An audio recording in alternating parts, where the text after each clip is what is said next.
Torniamo in diretta con la nostra straordinaria. Volevo trovare un video ancora da mostrarvi che è interessante sull'azione che si sta facendo a Pellestrina. Sapete che è il cuore della crisi vissuta da Venezia in queste ore. Guardate, una delle pompe che allontana, vedete, getta l'acqua perché venga allontanata, rimossa da Pellestrina, nei video di Lorenzo Maier.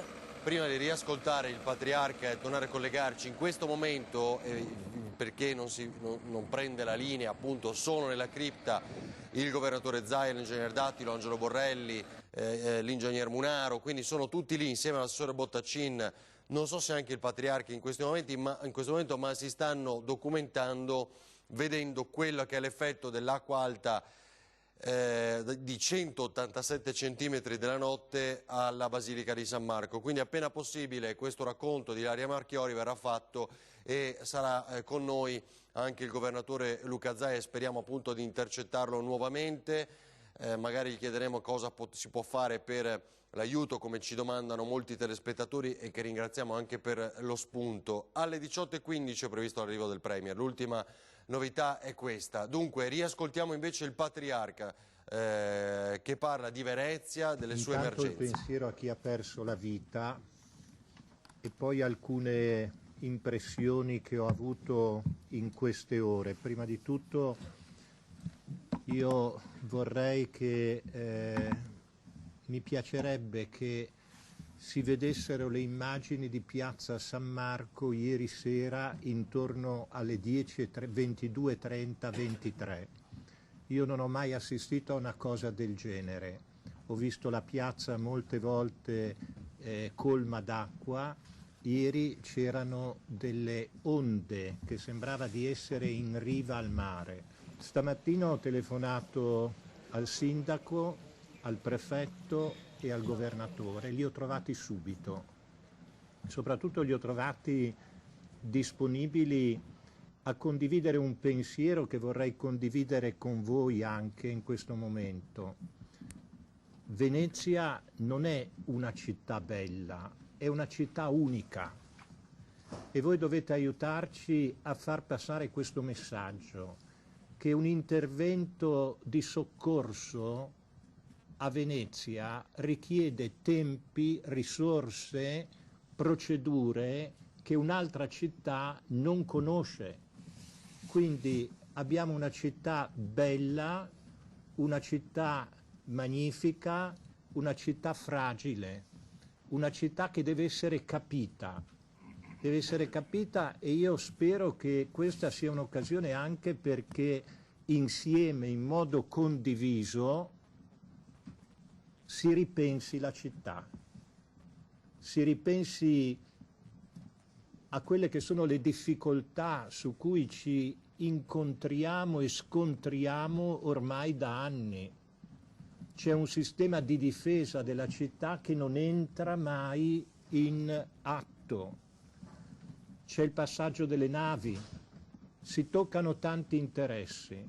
Forse questo mio discorso può dispiacere a qualcuno e io mi dispiaccio di non essere simpatico se dico questo, però lo dico semplicemente pensando alla città come veneziano. E allora è la piazza San Marco che chiedeva il Patriarca Moraglia, era questa ieri sera, con le onde, di fatto lo ha detto molto chiaramente, ed eccola, la vedete. Allora intanto c'è anche un'altra immagine, vabbè, adesso la mostriamo, di questo sopralluogo, perché abbiamo appena sentito Ilaria Marchiori, è ancora in corso, sono laggiù, lì dentro, il governatore Luca Zaia e gli altri per un sopralluogo e capire i danni all'interno della Basilica di San Marco, mentre è in arrivo il Premier Giuseppe Conte. Speriamo che porti buone notizie efficaci per quanto riguarda Venezia. Ora lo staff della comunicazione di Luca Zaia, guidato da Carlo Parmeggiani, ci ha inviato le foto del sopralluogo, le mostreremo immediatamente. Eccole qua, le vediamo.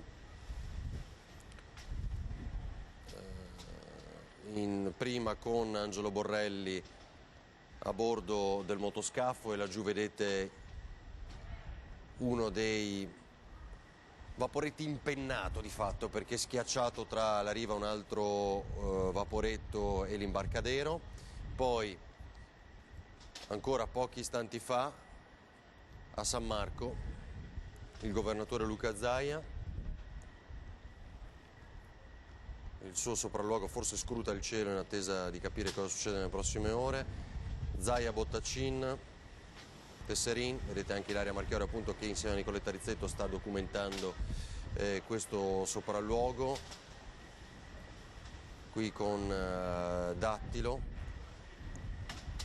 comandante del Corpo Nazionale dei Vigili del Fuoco. Altre immagini ancora all'interno della Basilica scattate pochi istanti fa per il sopralluogo del governatore Luca Zaia. E così le abbiamo mostrate tutte, eccola qua, mancava la cripta ed eccole ancora, quindi sono all'interno della Basilica, e poi noi abbiamo le nostre immagini, ovviamente appena possibile le riproponiamo. Fatemi sapere con chi ci possiamo collegare. Io so c'era anche Sergio Giordani, per esempio, che aveva inviato la propria solidarietà da sindaco di Padova alla città di Venezia, così fatto anche il sindaco di Vicenza, Rucco, e quindi insomma le attestazioni di solidarietà, la messa a disposizione di eventuali interventi, se necessari, da parte di altri primi cittadini della nostra regione, come è ovvio, è stata ufficializzata. Dimmi Nicola, cosa abbiamo ancora da far vedere, mentre continuiamo con le immagini del pomeriggio di oggi, della diretta di quello che è successo. Se non andiamo da Fois. Dovete trovarlo allora, dobbiamo trovarlo Tony, perché non è che possiamo stare qui senza avere notizie ulteriori o servizi. Anche appena possibile quello di Nicola Marcato, lo dicevo, la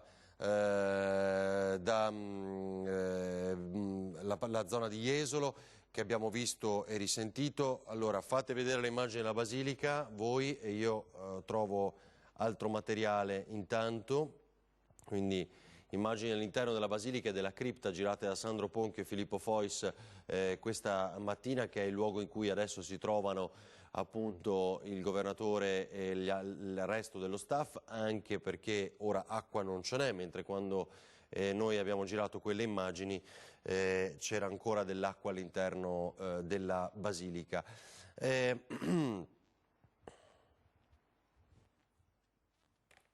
Allora, eccole qua, perfetto. Io intanto cerco altre immagini.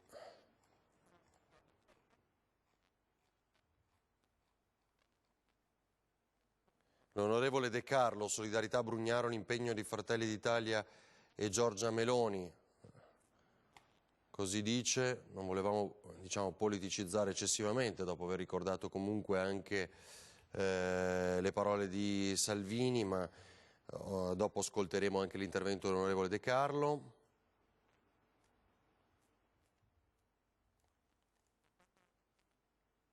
Ed eccole qua, le immagini della spiaggia di questa mattina a Jesolo con ecco, guardate la forza del mare Nicola Marcato. Qui a Jesolo. Pineta cosa ha fatto? Rivelto queste cabine, il selciato,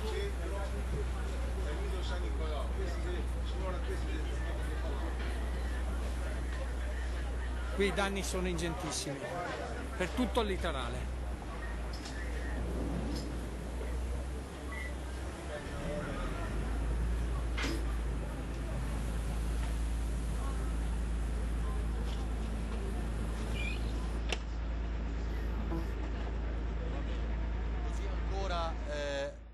Il litorale. Lorenzo, hai novità ancora? Sì, allora la novità che vi possiamo dare da Prenestina è che c'è stata pochi minuti fa la decisione di alcuni delegati della giunta comunale che sono venuti qui in sopralluogo. L'orientamento è quello di non fare evacuare nessuno, quindi tutti dovrebbero trascorrere la notte a Pristina, di chiedere e cercare situazioni di emergenza qui in isola, cioè alcuni residenti che non hanno avuto l'acqua, che non hanno avuto la casa regata, si sono offerti di ospitare chi invece aveva le abitazioni inagibili e di far lavorare le squadre tutta la notte affinché domani, speriamo, la situazione sia migliore. Solidarietà tra i cittadini e residenti di Pellestrina, questo è anche un segnale molto bello dopo quello che abbiamo raccontato nelle scorse ore. Guardate dove è finita questa gondola intanto a Venezia. Anche perché sarebbe molto complicato poi far trasportare queste persone fino al Lido, ecco. Certo. E quindi si è attivata una catena di solidarietà, c'è qui la vice sindaco che ha portato anche la vicinanza concreta delle amministrazioni, e c'è un piano di emergenza straordinario che prevede di far lavorare le squadre tutta la notte per andare a asciugare strade e abitazioni scantinati che al momento sono inagibili. Non c'è ancora la corrente in molte zone, in altre invece è tornata una, non dico la normalità, ma insomma la situazione è visibilmente migliorata. Per altre però si è ancora in attesa di vedere dei miglioramenti e probabilmente appunto fino a tarda notte sarà una situazione comunque di grande emergenza. Noi seguiremo. Grazie a Lorenzo Maier. Dunque, maltempo a Castelfranco adesso, torniamo ancora nel Trevigiano, quelle immagini impressionanti che abbiamo mostrato questa mattina. Vediamo il servizio.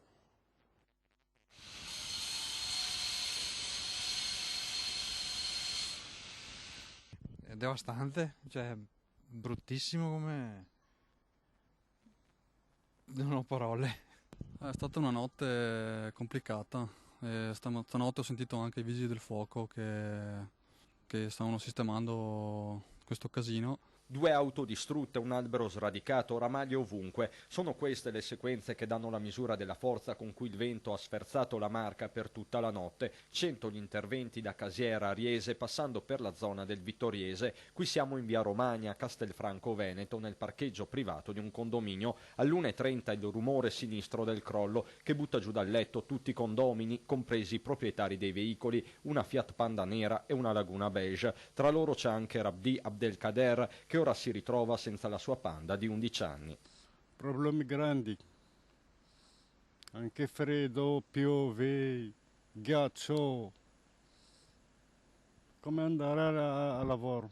Immediato l'intervento dei vigili del fuoco della stazione di Castelfranco, che hanno chiesto il supporto ai volontari della protezione civile intervenuti poco prima anche in via Ospedale, sempre per il taglio di piante pericolanti. Abbiamo subito provveduto con i vigili del fuoco a fare il taglio per liberare la strada che era tutta occupata. Fortunatamente non c'era nessuna persona all'interno dell'abitacolo.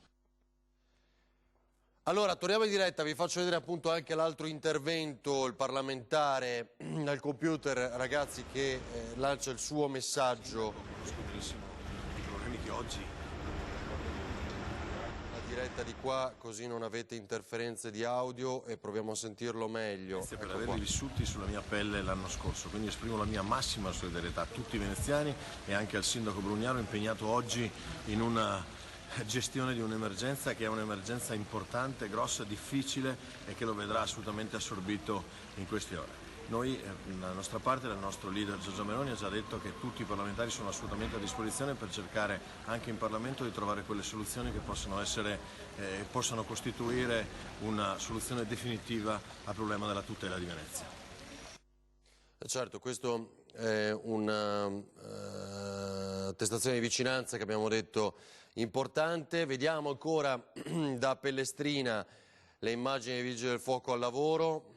Lo aveva annunciato l'ingegnere Turria e così è successo. In questo momento al lavoro a Pellestrina l'emergenza è qui, lo abbiamo detto più volte, lo abbiamo sentito anche dalle parole di Lorenzo Maier pochi istanti fa. Guardate, con le pompe per portare via quest'acqua maledetta dalle case invase, e abbiamo ascoltato anche da Lorenzo il racconto di come i cittadini si stiano aiutando gli uni gli altri per accogliere chi è in difficoltà, chi ha ancora l'acqua in casa, e chi è stato più fortunato è pronto appunto ad accoglierli, come dicevamo pochi istanti fa. Allora, qui ancora il giro. Ok, no, ma tanto non riusciremo a seguire. Il primo collegamento pronto, fammi sapere. Nicola, andiamo con l'Ilaria, perché appunto almeno facciamo vedere una battuta, facciamo sentire una battuta con il governatore Luca Zaia, che dovrebbe essere ancora insieme a lei per questo sopralluogo, se è finito, alla Basilica. Allora? Vabbè, fatemi sapere, perché sennò qualcosa dobbiamo fare. Intanto volevo far risentire, in attesa di avere una ulteriore diretta, il governatore Luca Zaia. Fabri, ci aiuti su quello che è stato il quadro che lui ha definito oggi in conferenza stampa, perché la preoccupazione, l'abbiamo detto più volte, è di nuovo per venerdì, quando ci sarà una nuova perturbazione dopo le nevicate, e quindi con il caldo il pericolo che possa sciogliersi la neve e quindi arrivare a valle. Sentiamo il governatore Luca Zaia. Scusate Riccardo, ma abbiamo concluso la riunione un paio di minuti fa, nel senso è stata una riunione importante che segue una nota di concitazione, di preoccupazione e di ansia. Voi avete già dato notizie di quello che è accaduto in queste ore. È una Venezia martoriata, come dopo il sindaco racconterà della sua esperienza, di quello che vede, di quello che ha intenzione di chiedere per Venezia e poi altre parti del Veneto, perché ricordo che oltre al grande disastro di Venezia, apocalittico, per usare un termine che usò il capo della protezione civile Borrelli in occasione di Vaia, poi c'è stata ovviamente questa ondata di maltempo interessato anche altre parti del Veneto. Non so, Caorle abbiamo la spiaggia distrutta e il mare è risalito nei canali, Chioggia, acqua nel centro storico di Chioggia, Pellestrina tutta sotto acqua. Abbiamo sfondamenti arginali nella zona di Concordia, abbiamo il Lemene interessato da altri movimenti, insomma ce n'è per tutti i gusti.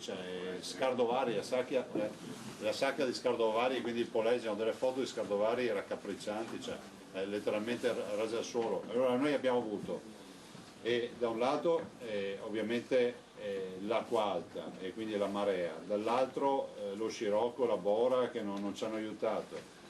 Abbiamo uno scenario che ci preoccupa anche nelle prossime ore, questo ve lo devo dire, perché voi sapete che noi abbiamo aperto lo stato, l'unità di crisi l'avevamo già aperta e noi siamo preoccupati per le precipitazioni nevose. Qualcuno dice vabbè, ma stiamo parlando di allagamenti, la neve cosa c'entra moltissimo, perché purtroppo ci aspettiamo almeno altri 120 cm di neve in due tornate, quindi due nevicate.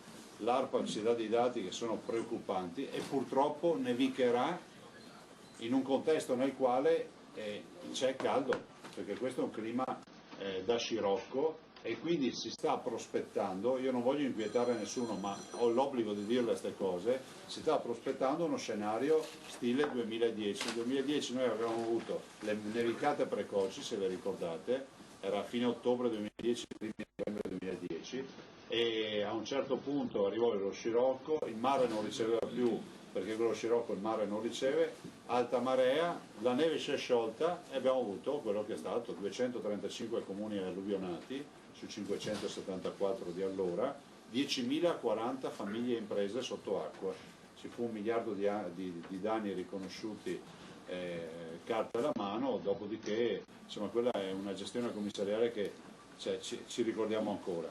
Ecco, in tutto questo contesto ci siamo sentiti con il sindaco Brugnaro, che è stato non sul pezzo di più, perché devo anche dire che se non dovesse funzionare la previsione di ARPA basta parlare con lui, perché è sempre assolutamente performante su questo tema. Mi ha chiesto da subito, devo riconoscerlo, che nella assoluta tempestività mi ha detto: Luca, lo stato d'emergenza, noi abbiamo dichiarato lo stato d'emergenza ovviamente per Venezia, perché Venezia è il nostro capoluogo, è patrimonio dell'umanità, e poi per tutte le altre località, lo dico per tranquillizzare i sindaci, per tutte le altre località, e qualora ce ne fosse qualcuna non ancora dentro lo stato d'emergenza, di crisi, scusate, è assolutamente aperto e quindi anche implementabile, perché poi non abbiamo notizie dell'ultimo lembo di territorio. Va il mio pensiero alla persona che ha perso la vita. La mia persona ha perso la vita. Ho parlato anche non più tardi di un quarto d'ora fa con il Presidente del Consiglio e ho sentito un po' tutti. Ecco, ringrazio i miei colleghi, Rossi della Toscana, Totti della Liguria, Attilio Fontana della Lombardia, Federica, poi insomma mi hanno chiamato un po' tutti. Rappresentanti del governo, ho parlato con il Presidente Conte. Voi non so se lo sapete già, sarà qui stasera verso le 5. Da quel che dice si fermerà anche qui la notte e poi faremo sopralluoghi a cavallo tra stasera e domani mattina. Io non aggiungo altro, poi il dottor Borelli vi ricorderà la procedura, no? Perché noi abbiamo fatto lo stato di crisi, dopodiché ci sarà una dichiarazione dello stato d'emergenza con i primi stanziamenti. A me interessa dire che noi siamo sul pezzo e preoccupati. Ringrazio i presenti, ringrazio il Sindaco Brugnaro, al quale poi passerò la parola, Sua Eminenza il Patriarca di Venezia, con gli stivali, posso dirlo, con gli stivali, e anche con lui ci siamo sentiti di avere un patriarca così, lo possiamo dire, perché lì sul pezzo a noi piacciono così i patriarchi. E ringrazio il dottor Borelli, e ci siamo sentiti anche di notte, tardi, presto, a tutte le ore, anche stamattina presto, e il prefetto Zappalorto, che abbiamo iniziato a sentirci già da ieri, ovviamente il capo dei Vigili del Fuoco Dattilo, che è parte integrante. Insomma, se non ci fossero bisognerebbe inventarli, lo dico sempre. Saluto il questore, insomma, saluto tutti quelli che sono qui. L'Enel, siamo preoccupati dell'Enel, mi raccomando, con l'Enel, perché qua manca il corrente, giusto? Da molte parti. Se comporta bene.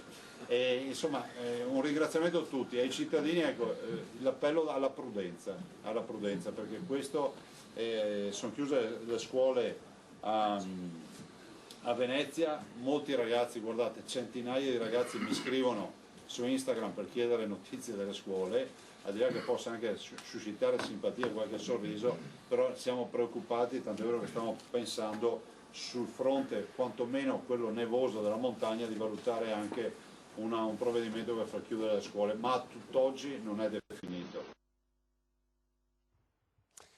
E poi sappiamo che però per Venezia e le isole si è scelto di tenere chiuse le scuole anche nella giornata di domani. Questo è un dato importante. Bisogna vedere quello che si farà invece per la montagna e dobbiamo aspettare. Allora mi dicono anche Porto Tolle un macello per le colture. Ecco, io volevo far rivedere questo video qua, molluschi eccetera. Adesso approfondiremo. Quando appunto abbiamo iniziato con i primi video tra ieri sera e stamattina, sentiamo pure, si è staccato il traghetto alla deriva. Si è staccato la bricola. Oh merda. Oh merda. Oh merda.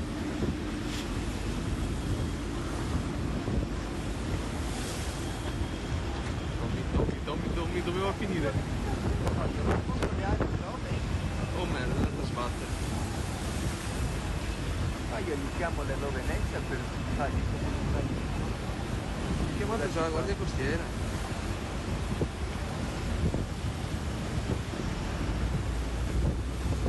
Andavo reperire E poi questo, uno dei più forti tra quelli che abbiamo mostrato di quel che è accaduto nella notte. Guardate, uno dei due vaporetti che poi abbiamo mostrato per l'intera giornata essere finiti sott'acqua. Dunque, Nicola mi dici se possiamo collegarci con Belluno? dove si attende l'ondata di maltempo, la nevicata più che altro per le prossime ore. Fammi sapere. Qui vedo altre immagini in attesa ed è un dato importante quello che ci ricordava poco fa. Ecco, guardate ancora i danni, faccio solo un po', ecco, indietro il video, possiamo pure mostrarlo, Fabrizio. Qui è il punto in cui c'era tra l'altro il monumento della Partigiana, quella statua stesa che è sparita e che abbiamo già detto anche stamattina, no? Il punto danneggiato dalla violentissima ondata di maltempo di questa notte. Allora, c'era, lo ha detto nelle parole il governatore Zaia nel suo intervento, il Premier Conte ha l'intenzione di fermarsi quindi qui stanotte per poi effettuare il suo sopralluogo, il giro o tra stasera stessa o comunque sicuramente domani mattina per rendersi conto di quello che è accaduto. È lui, ok. Allora saluto Paolo Mancin, presidente della cooperativa pescatori del Delta. Mancin, buonasera. Mi dicono, ci segnalano appunto attraverso la pagina Facebook di Antena 3 danni enormi alle colture, ci aiuta un po' a capire? Più che colture abbiamo danni alle strutture che sono situate intorno alla Sacca degli Scardovari, che è una laguna dove noi facciamo la nostra attività da 50 anni. Dove Mancin questo?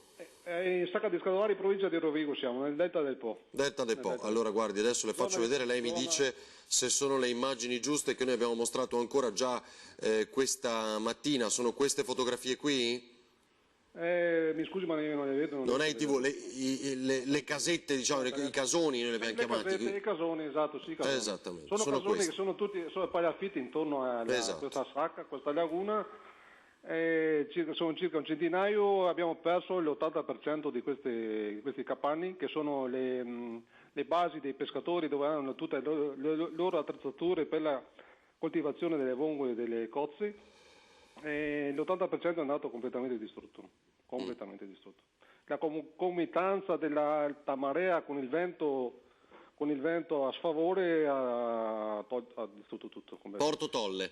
Senta, quanti pescatori lavorano in quell'area? Noi siamo 1500 pescatori, tra i quali metà sono donne, tutte famiglie locali e viviamo di questo. Ecco, Chiarissimo.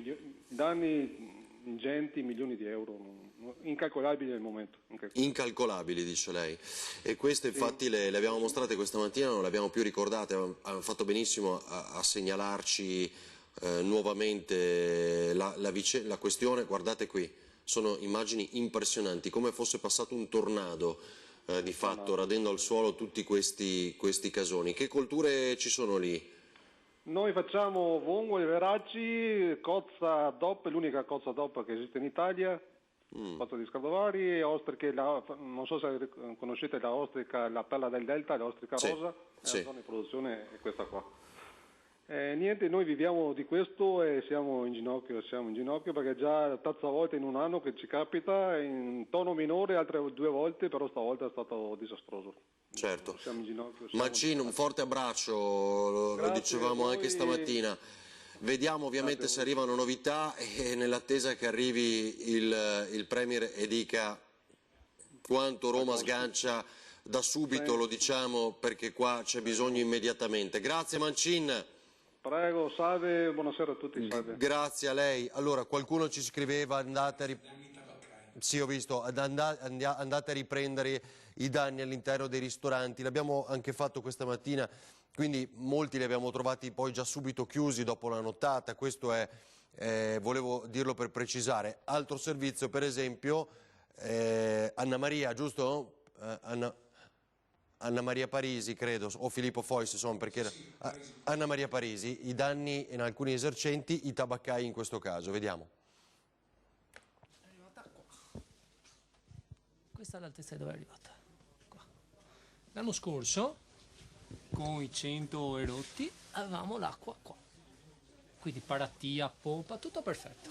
Quest'anno, pompa in blocco, in cortocircuito, è andata dentro i cavi elettrici, è venuto stamattina lo zio della mia socia che è elettricista a isolarci tutte le prese e niente, avevo frigo da buttare, questo da buttare, questo da buttare, i cavi, i macchinari dell'otto, fortunatamente dell'otto, della Sisa, salvi, però i cavi sono andati sott'acqua, togli le prese e viene giù l'acqua. E fai. E l'assicurazione? L'assicurazione non pagano, bisogna capire come avere il rimborso. Abbiamo fatto la lista di tutte le cose, qui abbiamo tutte le cose a buttare via, 2 armadi pieni, roba da bere, roba da mangiare, giocattoli, cartine, filtrini, gratta e vinci, ricariche, tutto da buttare via. È andata dove non pensavamo arrivasse, cioè impossibile prevedere una roba del genere. Infatti scavalcato le paratie, anche se eravamo qua, cosa fai? Prendi un frigo in spalla, te lo tieni in spalla finché l'acqua non va via, come fai? Non c'è stata una informazione corretta, secondo te? Allora, mattina chiamano 140, arriva a 127. Poi è stata una serie di concause, dai, come fanno a prevedere 191 o 189, a seconda di chi chiedi ti dicono una roba, come si fa? Così nel servizio di Anna Maria Parisi siamo collegati con Belluno e Tiziana Bolognani. Quello che vediamo cos'è, Tiziana? Quella che state vedendo in questo momento è l'ultima foto che ho ricevuto dai pompieri di Belluno, che sono intervenuti con le pale gommate per liberare la strada comunale che in comune di Roccapietore porta alla frazione di Caracoi, che è stata isolata da una frana. Parliamo di 8 famiglie che al momento non possono muoversi da casa. L'amministrazione comunale, il comune, Andrea De Bernardina, sta valutando se le condizioni di accesso sono davvero in sicurezza per quelle famiglie e possiamo dire che non c'è pace, insomma, per quella zona dove sta nevicando abbondantemente. Abbiamo detto ancora stamattina che la neve è particolarmente pesante perché i venti di scirocco hanno fatto innalzare la temperatura, è nevicato ma la neve è pesante e quindi poco fa un nuovo aggiornamento meteo di ARPAV e del centro di protezione civile regionale che indica già a partire da domani, dopo una brevissima tregua, infatti qui il cielo si è rasserenato nel tardo pomeriggio, si prevede a partire da domani e venerdì, nevicate sopra i 1200 metri di quota, nevicate molto abbondanti. Dalla mattinata di venerdì invece il pericolo di valanghe sale a livello 4 e quindi, per intenderci, se fino a oggi il livello di allerta era giallo giallo arancione, adesso è diventato fisso arancione arancione arancione per tutte le varie fasi contemplate nell'arco della giornata e questa allerta arancione vale per tutto il territorio montano per la probabilità di distacchi spontanei di valanghe anche di dimensioni molto grandi lungo i percorsi abituali. Il vento di scirocco che cosa sta provocando? Sta provocando contemporaneamente anche lo scioglimento della neve e quindi il piave si sta ingrossando. Con lo scirocco l'acqua non riesce a defluire verso il mare e quindi si sta guardando insomma a livello del piave e agli argini con una certa preoccupazione. Devo dire che naturalmente la situazione in provincia di Belluno fortunatamente è tranquilla, nel senso che c'è stata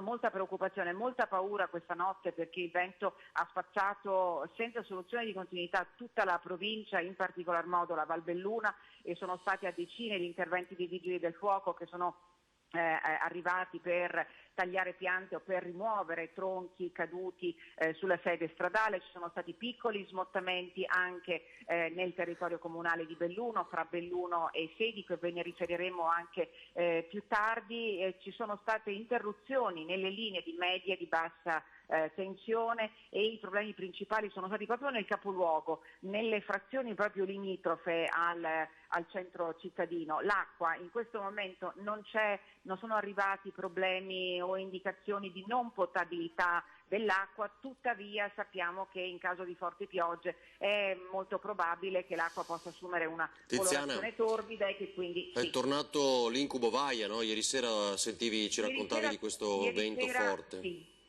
Sì, ieri sera, guarda, quando a Venezia si vivevano i momenti drammatici con quelle raffiche di vento che hanno superato, quel vento che ha superato oltre 100 km/h, devo dirti che a Belluno il tam tam anche sui social era pari, uguale, identico a quello dello scorso anno, perché si sentiva davvero un sibilo molto cupo e molto spettrale, e la paura in noi è rimasta in provincia di Belluno, la paura per questo fortissimo vento che fortunatamente si è concentrato in Val Belluna, e la montagna è rimasta salva perché in montagna nevicava, però in montagna ci sono state le burrasche di neve accompagnate anche dai tuoni, insomma una situazione che possiamo dire davvero inusuale, proprio da film, ecco, sembrava un'altra volta di essere ripiombati in un incubo. L'anno scorso si dice un incubo da film, l'anno scorso noi questo film l'abbiamo vissuto veramente sulla nostra pelle, la pelle dei bellunesi, e le ferite sono ancora molto aperte, e quindi l'allerta che c'è dalle prossime ore. Ho incontrato pochissimo fa il sindaco in centro, che era molto preoccupato proprio perché dicevo, ho appena ricevuto questa nuova allerta e la situazione si sta mettendo male un'altra volta, e quindi c'è questo stato di attenzione che la colorazione attribuita è gialla per i corsi di acqua principali, ma c'è lo stato di preallarme per le frane e per i corsi d'acqua secondari, che normalmente sono quelli che provocano i problemi maggiori. E quindi il sindaco di Belluno, assieme ai suoi colleghi, ai colleghi della parte alta della provincia, stanno invitando la cittadinanza a tenersi lontani da alberi, corsi d'acqua e soprattutto durante le piogge e in caso evidentemente di vento forte. Tiziana, sì. Per venerdì, perché la preoccupazione, no, hai sentito dalla conferenza stampa, è venerdì la neve. Zaia, sì. Che si dice? È quello, perché la preoccupazione è proprio quella, perché sono previsti fino a 120 centimetri di neve pesante, quindi alimentata dallo scirocco, e lì è il momento in cui si possono innescare valanghe anche molto importanti, che possono cadere anche sulle strade. Certo. Perché gli accumuli sono evidentemente consistenti. Non nevicava così, come ha ricordato Zaia, dal 2010, così presto si intende, no? Nei primi giorni di novembre. Prima la stagione, l'anno scorso esatto, si è aperta la stagione, non nevicava così abbondantemente, ma questa neve è pesante, e quindi il piccolo strato che si è formato la settimana scorsa, negli ultimi giorni della settimana scorsa, quello che ha consentito l'apertura anticipata delle piste da sci, su quello si sta appoggiando la neve pesante, e quella è quella che preoccupa di più maggiormente, perché quella scivola. Si sta appoggiando su un pendio che è particolarmente fragile, particolarmente delicato, ed ecco perché in queste ore si continuano a invitare i cittadini ad essere pazienti, a non esporsi a rischi inutili e a segnalare eventuali situazioni che non potessero essere prese in carico nell'immediatezza, e comunque di non mettersi in macchina così avventatamente. Sapete che i passi dolomitici sono chiusi per neve, e se qualcuno deve andare in montagna perché ci deve andare, perché per necessità, per causa di forza maggiore, si ricordi che in provincia di Belluno l'obbligo delle catene e delle gomme da neve, che normalmente scatta il 15 novembre, è diventato obbligatorio già da sabato scorso. Certo. Quindi è anticipato. Bene. Quindi evitate anche di farvi fermare, perché sono proprio i controlli. Oltre a rischiare. Grazie allora Tiziana Bolognani, altri aggiornamenti, Grazie, torna pure a voi, collegarti con noi. Mi dicevano, me lo sono già dimenticato, chiedo scusa. Esatto, grazie, gli albergatori di Venezia, quindi Bonaccini, sentiamolo. Gli alberghi dell'Associazione Veneziana Albergatori, che sono più di 400 esercizi, si stanno dando da fare attivamente per minimizzare il disagio agli ospiti. Quindi Venezia continua sempre a garantire soggiorni gradevoli nei limiti della situazione, e principalmente in assoluta sicurezza per l'ospite. Questo è certo.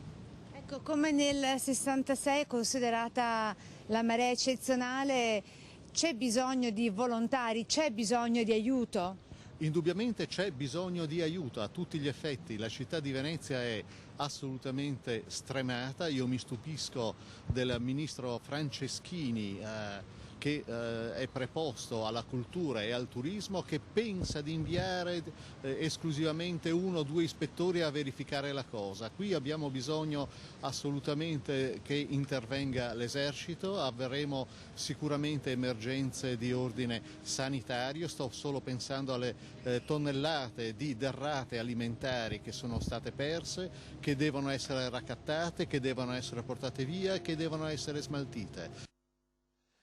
Allora, così per gli albergatori, un problema per tutti a Venezia è quello che è successo, quindi è gravissimo.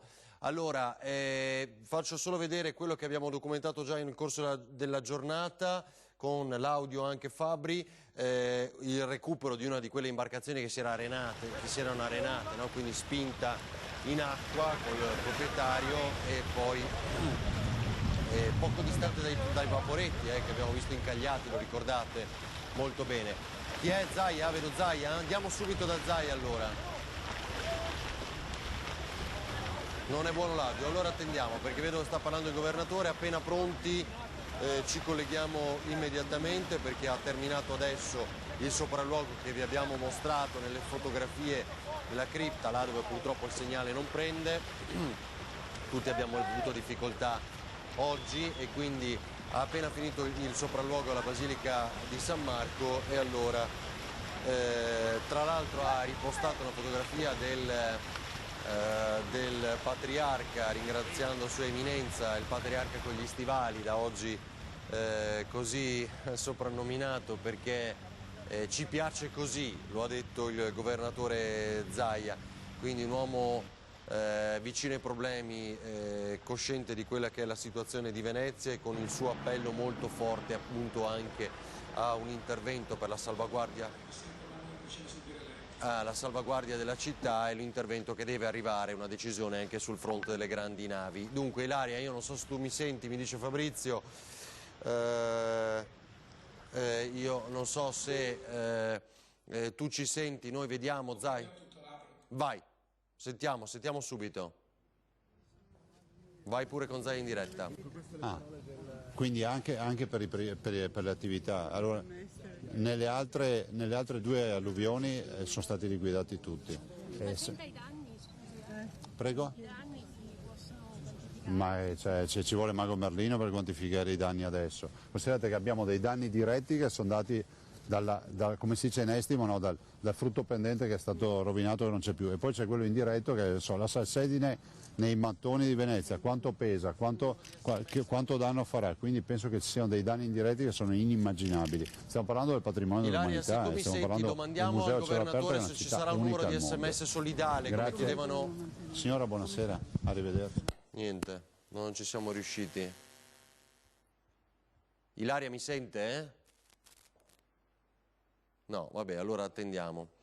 Attendiamo di capire, almeno sentiamo al telefono Ilaria per avere qualche informazione in più, o Filippo Fois sull'arrivo del Premier Conte. Datemi qualche segnale ragazzi su questo per capire appunto previsione 18:15, mancherebbero 4 minuti, a questo punto dobbiamo pensare che o arriverà lì dove... riconosciuta di emergenza ancora e si cominciano Zaia a stanziare soldi. Grazie. Vi ricordo solo una roba per onestà. Noi abbiamo una devastazione su Venezia che oggi è l'emblema purtroppo di questa tragedia, però voglio ricordare che anche il resto del Veneto è stato martoriato, la spiaggia di Caorle è devastata, Chioggia sotto acqua, abbiamo altre realtà che sono state interessate, pensate Pellestrina, dove abbiamo una persona che ha perso la vita. Pellestrina è andata tutta sotto acqua, un'isola intera. Grazie. Buon lavoro. Sì, Pellestrina, lo abbiamo detto molto chiaramente nel corso di tutta la giornata, è la vera emergenza adesso, perché continua a esserlo, perché c'è l'acqua ancora all'interno delle abitazioni. Mi piacerebbe... mi sentive, allora, volevo capire, Ilaria, non so se tu allora puoi intervenire con noi o meno, Mi piacerebbe ritrovare, ma dovete aiutarmi Nicola, il video di che ci ha girato Lorenzo Maier all'interno dell'abitazione, quando si vede molto bene il piano terra completamente allagato e c'è l'intervista del proprietario dell'abitazione, quindi dovete aiutarmi nel ritrovare quel video. Allora, cosa sta succedendo e dove sono in questo momento, Nicola? Perché io non ho capito. È questo? Se è questo, vediamolo. Proviamo a vedere questo, se è Pellestrina, sì.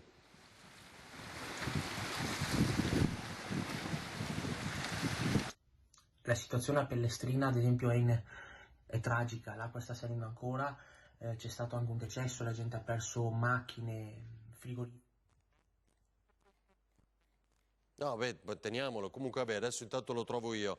Mi fate capire dov'è Ilaria? Perché... Di emergenza, pompieri, forse l'esercito, ma qualcuno che svuoti quest'isola dall'acqua che attualmente è in una situazione come in un catino, perché le pompe idrovore purtroppo sono saltate e quindi la situazione veramente è molto ma molto critica.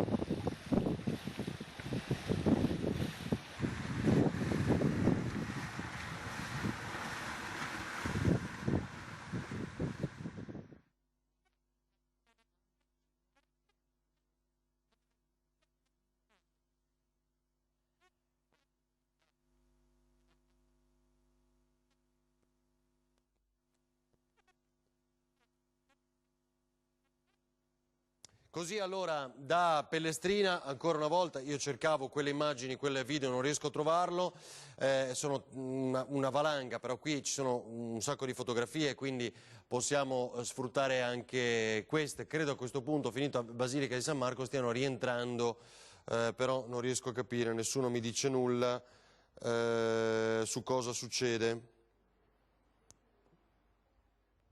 È questo, eccolo qua, bravissimo. No, non è questo, Lorenzo, è quello all'interno dell'abitazione, ti chiederei, scusate, ma d'altronde nella valanga di video che abbiamo ricevuto oggi, di segnalazioni, telespettatori, inviati, eccetera, bisogna riuscire a ritrovare quello che è un particolare racconto, perché è tra i primi che vi abbiamo mostrato, con la rabbia di questo residente a Pellestrina che ha forti difficoltà e che probabilmente è uno di quelli che adesso magari verrà accolto in casa di qualcun altro. Ora sono arrivati i vigili del fuoco e quindi questo è un segnale importantissimo dalle prime ore del pomeriggio. Eccolo qua, l'ho trovato, ce l'ho fatta, credo. Vediamo di sentire anche l'audio, Fabri. Anche un po' più bassa da andare. Mostra il signore dove che ecco qua. Si prende questa posizione qua. Gira a te. Gira verso te qua. Ora così casa. Quasi li vedi a porta. No, quasi. Anche se li vedi a porta, va. Allora, aspetta. 2 metri e mezzo, sì. 2 metri e mezzo là. Adesso tanto fondo qua. Come sboccio. No, dico, se dopo non va, muoio. No, ma già a porta via. E c'è cosa che farei, pompe, ora? Vale, roba. Oh, buon, dai, chiudiamo.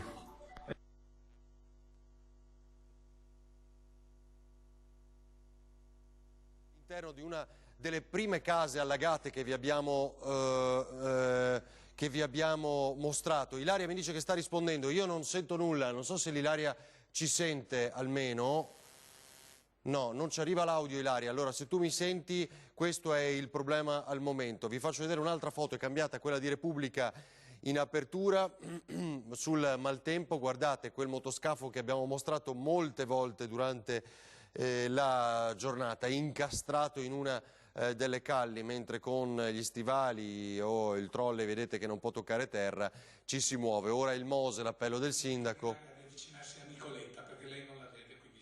Ah, deve avvicinarsi a Nicoletta perché Ilaria siete troppo lontane l'una dall'altra e quindi probabilmente non passa il segnale del microfono. Ti sei persa, Nicoletta, nel buio di Venezia in questo momento. Allora, quindi informazioni di servizio, riavvicinati e immagino quindi che del Premier Conte non ci siano novità in questo momento, a meno che tu non sia all'inseguimento al buio. Quindi vediamo, appena ci sei, fatti sentire e poi anche Filippo Fois, il disperso, insomma, se abbiamo novità. Dove sono qui? Tu Fabri cosa hai capito? Cioè sono ancora fuori dalla Basilica? Però ancora non si sente bene. Sta arrivando Conte, ecco, sta arrivando Conte. Allora Ilaria, ti prego, stai vicino a Nicoletta, cercate di posizionarvi. So che dopo 11 ore, cosa sono Fabri? 11 ore di diretta straordinaria, ci perdonerete le sbavature, anche le batterie devono reggere 11 ore di diretta straordinaria, le parlo degli zaini, quindi in collegamento. Dove siamo qui? Andiamo pure con le immagini, ecco qua. Ferdinando, mi ecco, senti? ora ti sento, vai Ilaria. Sì, eccoci Ferdinando, siamo qui davanti alla sede del comando della polizia locale Giardini Papadopoli a Venezia. Stiamo aspettando l'arrivo del Premier Conte, dovrebbe arrivare proprio a minuti e ora siamo tutti qui che stiamo aspettando, tutti i giornalisti, e Nicoletta ti può far vedere, siamo tutti schierati, pronti in attesa dell'arrivo del Premier. Per quanto riguarda la domanda al governatore Zaia dell'SMS solidale, lui ha detto che c'è tutta l'intenzione di fare qualcosa, di ricevere degli aiuti, ma anche in tal senso deve fare qualcosa anche lo Stato, e anche in tal senso è importante la visita del Premier Conte qui a Venezia. Sì, prosegui pure Ilaria.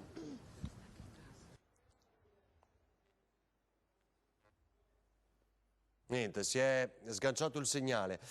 Tra l'altro appunto vediamo di attendere questi minuti perché il Premier Conte è in arrivo, previsto alle 17, in realtà sono ormai le 18:20, quasi 30, ci avviciniamo all'orario dei telegiornali, ma è chiaro che a quel punto, siccome è un'unica diretta straordinaria, magari faremo slittare di qualche minuto il riepilogo dei servizi, anche perché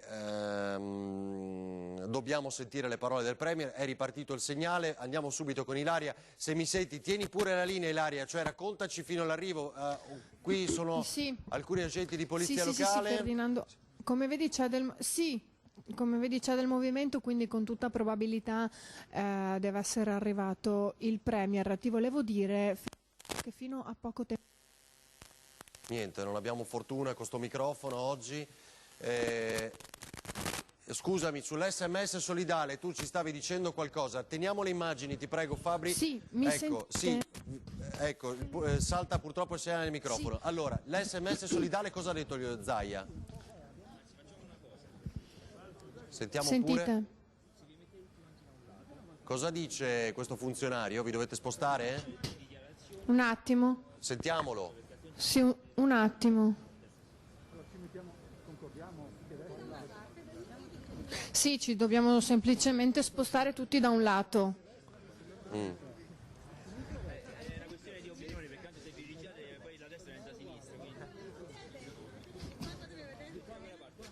Sì, allora diciamo che il servizio d'ordine sì.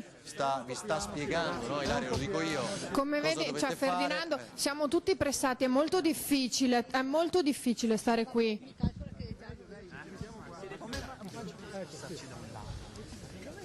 Fuori quindi? Beh, guarda, o ci rendono il lavoro facile, non è che stiamo qui. Se ha piacere di far sentire quello che ha da dire e che sia di peso, diciamo, per la nostra regione Venezia, insomma, noi abbiamo 37. Siamo qui ad aspettare. Sì, Ferdinando, sì. Credo che lui abbia anche piacere, solamente che come vedi la situazione, ci sono decine veramente di giornalisti, fotografi. Ha tutto l'interesse di far sapere a questa regione, a questa città quello che deve fare immediatamente il governo, perché ovviamente ci stiamo aspettando tutti quanti delle risposte, quindi adesso che diano il giusto spazio alla stampa e che sia come vedi stiamo inquadrando, come vedi sì. Ferdinando, c'è anche il questore, lo vedi inquadrato in questo momento.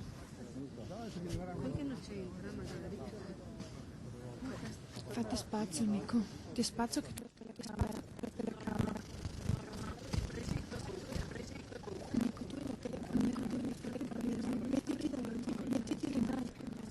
Andiamo al posizionamento. Ilaria, dov'è che vi trovate? Ci stavi dicendo prima? Ciao.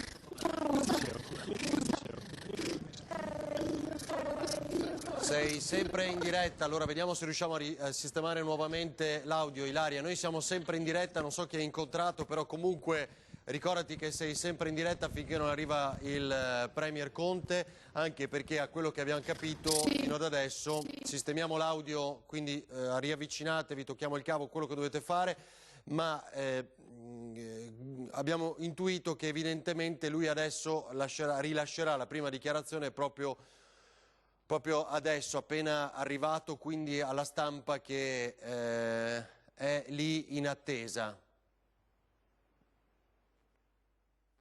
Ilaria?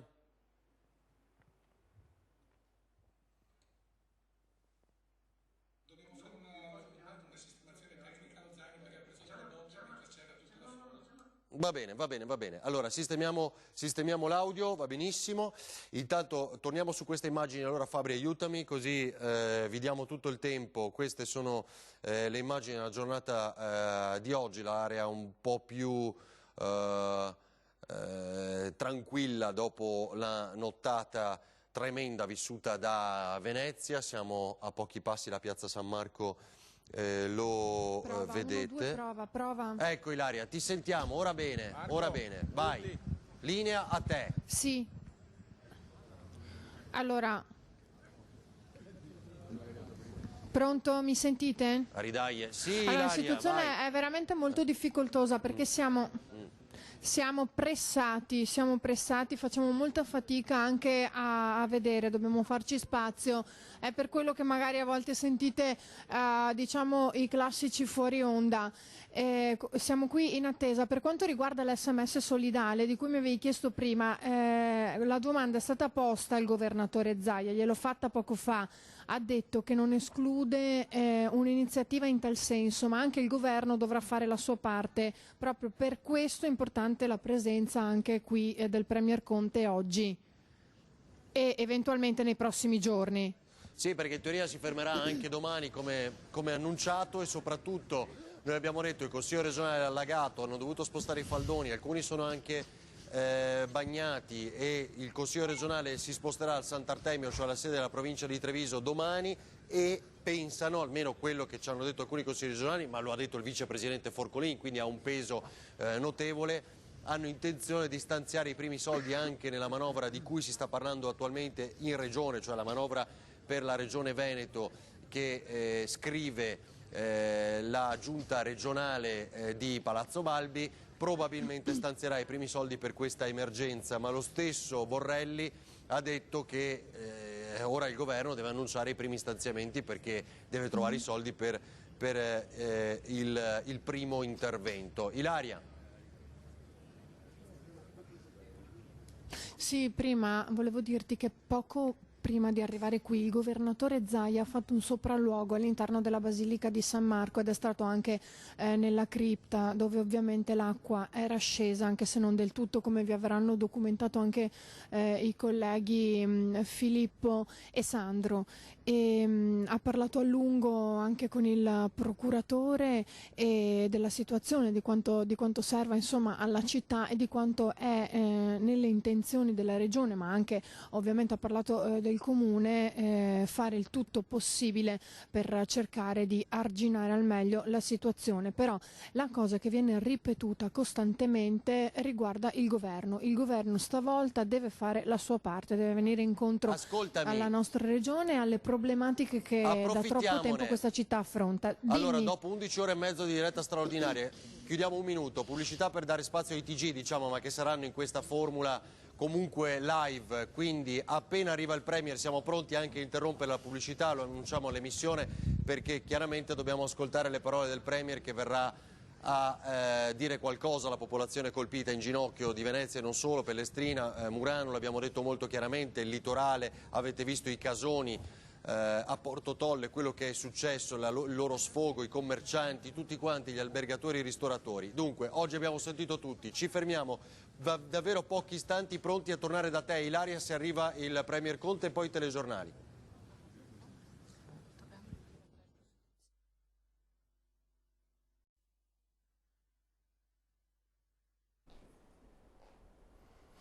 Torniamo in onda con questa edizione straordinaria dei nostri telegiornali. Vi ricordo che è previsto un nuovo picco di acqua alta alle 23:35. Oggi abbiamo visto tutto quello che è successo. Purtroppo questa ondata di maltempo è costata la vita a una persona. Sapete che un'altra, sempre a Pellestrina, è morta per cause naturali. Allora Ilaria, io credo che sia pronto. Intanto raccontaci cosa è successo lì. Il Premier ha iniziato un primo sopralluogo adesso, già stasera?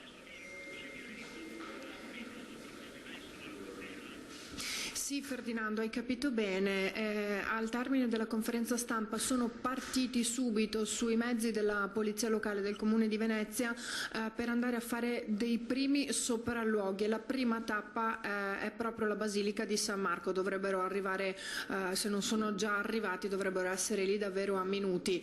Probabilmente poi farà lo stesso giro che ha effettuato prima anche il governatore Zaia, il sindaco Brugnaro e che abbiamo effettuato anche noi. Andrà nella cripta dove rispetto ovviamente a ieri sera e stamattina l'acqua è scesa, anche se ce n'era ancora, e poi non si sa ancora quali altre zone andrà a vedere e quali altri sopralluoghi effettuerà. Naturalmente noi riceviamo gli aggiornamenti costanti, però al momento questa è la prima tappa e non si sa quale sarà la successiva. Certo, giustamente l'assessore Bottacin dice che è ritornata a crescere l'acqua, no? Consiglio.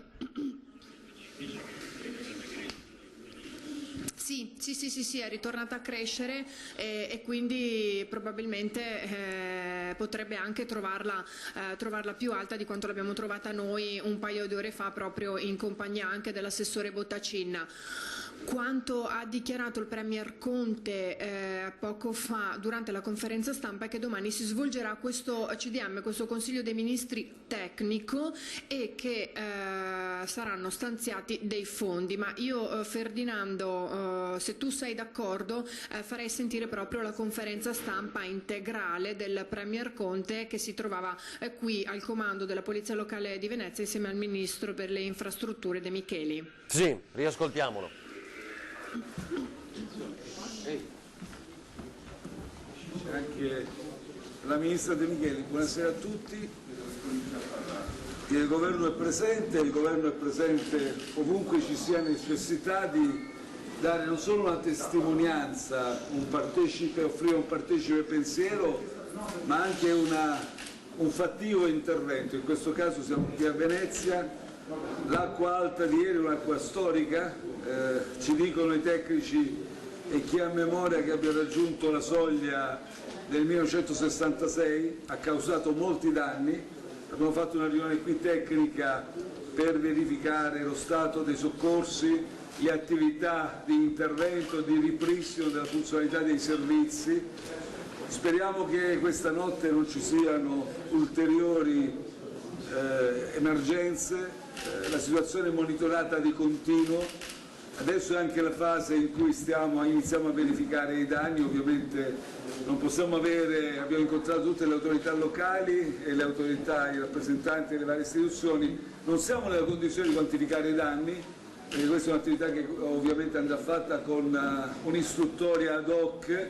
C'è stata fatta la richiesta dal governatore Zaia della dichiarazione dello stato di emergenza. Domani c'è un Consiglio dei Ministri, diciamo così, tecnico molto limitato, che sicuramente prenderà in considerazione questa valutazione, e allo Stato posso anticipare che non ci sono ragioni per negare il riconoscimento dello stato di emergenza e quindi stanziare i primi fondi per dare il segno, come dicevo, di una fattiva partecipazione a questa emergenza da parte del Governo. Siamo vicini alla comunità veneziana, siamo vicini a tutti coloro che amano Venezia. Venezia è un patrimonio storico, è un patrimonio artistico non solo dell'Italia ma dell'intera umanità. Una battuta anche alla Ministra De Micheli.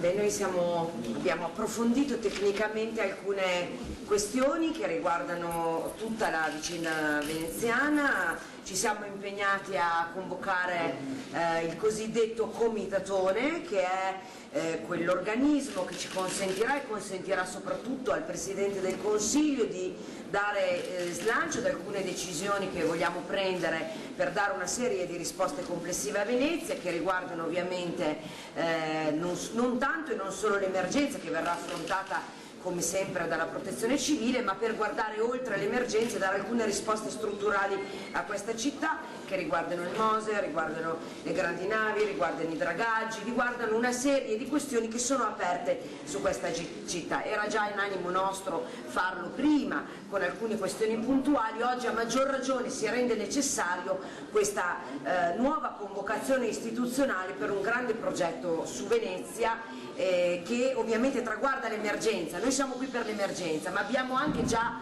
ragionato oltre l'emergenza. Io di questo sono molto grata ovviamente al Presidente del Consiglio che ha dato un'immediata disponibilità per questa straordinaria città. Scusi, Bottazzo del Corriere Veneto. Venezia chiede da tempo fondi non per l'emergenza ma per la salvaguardia della città. I governi precedenti, tante parole, pochi fatti. Voi cosa pensate di fare? Beh, l'ha già anticipato la ministra De Micheli, noi stavamo già al lavoro per cercare di risolvere i problemi che si trascinano per quanto riguarda la città di Venezia da parecchio tempo, non da adesso. E adesso questo comitatone che convocheremo ci servirà un poco a definire il perimetro di quelle decisioni finali che andremo a prendere, quindi ci riuniremo. Come sempre io amo parlare di sistema Italia, qui non c'è una persona, una sola persona, un solo comando, c'è la necessità di fare squadra, questo riguarda sia il governo con i ministri, sia riguarda la collaborazione con le autorità locali. L'incontro che c'è stato adesso è un incontro che ha coinvolto il governatore Zaia, il sindaco, gli altri esponenti delle varie istituzioni.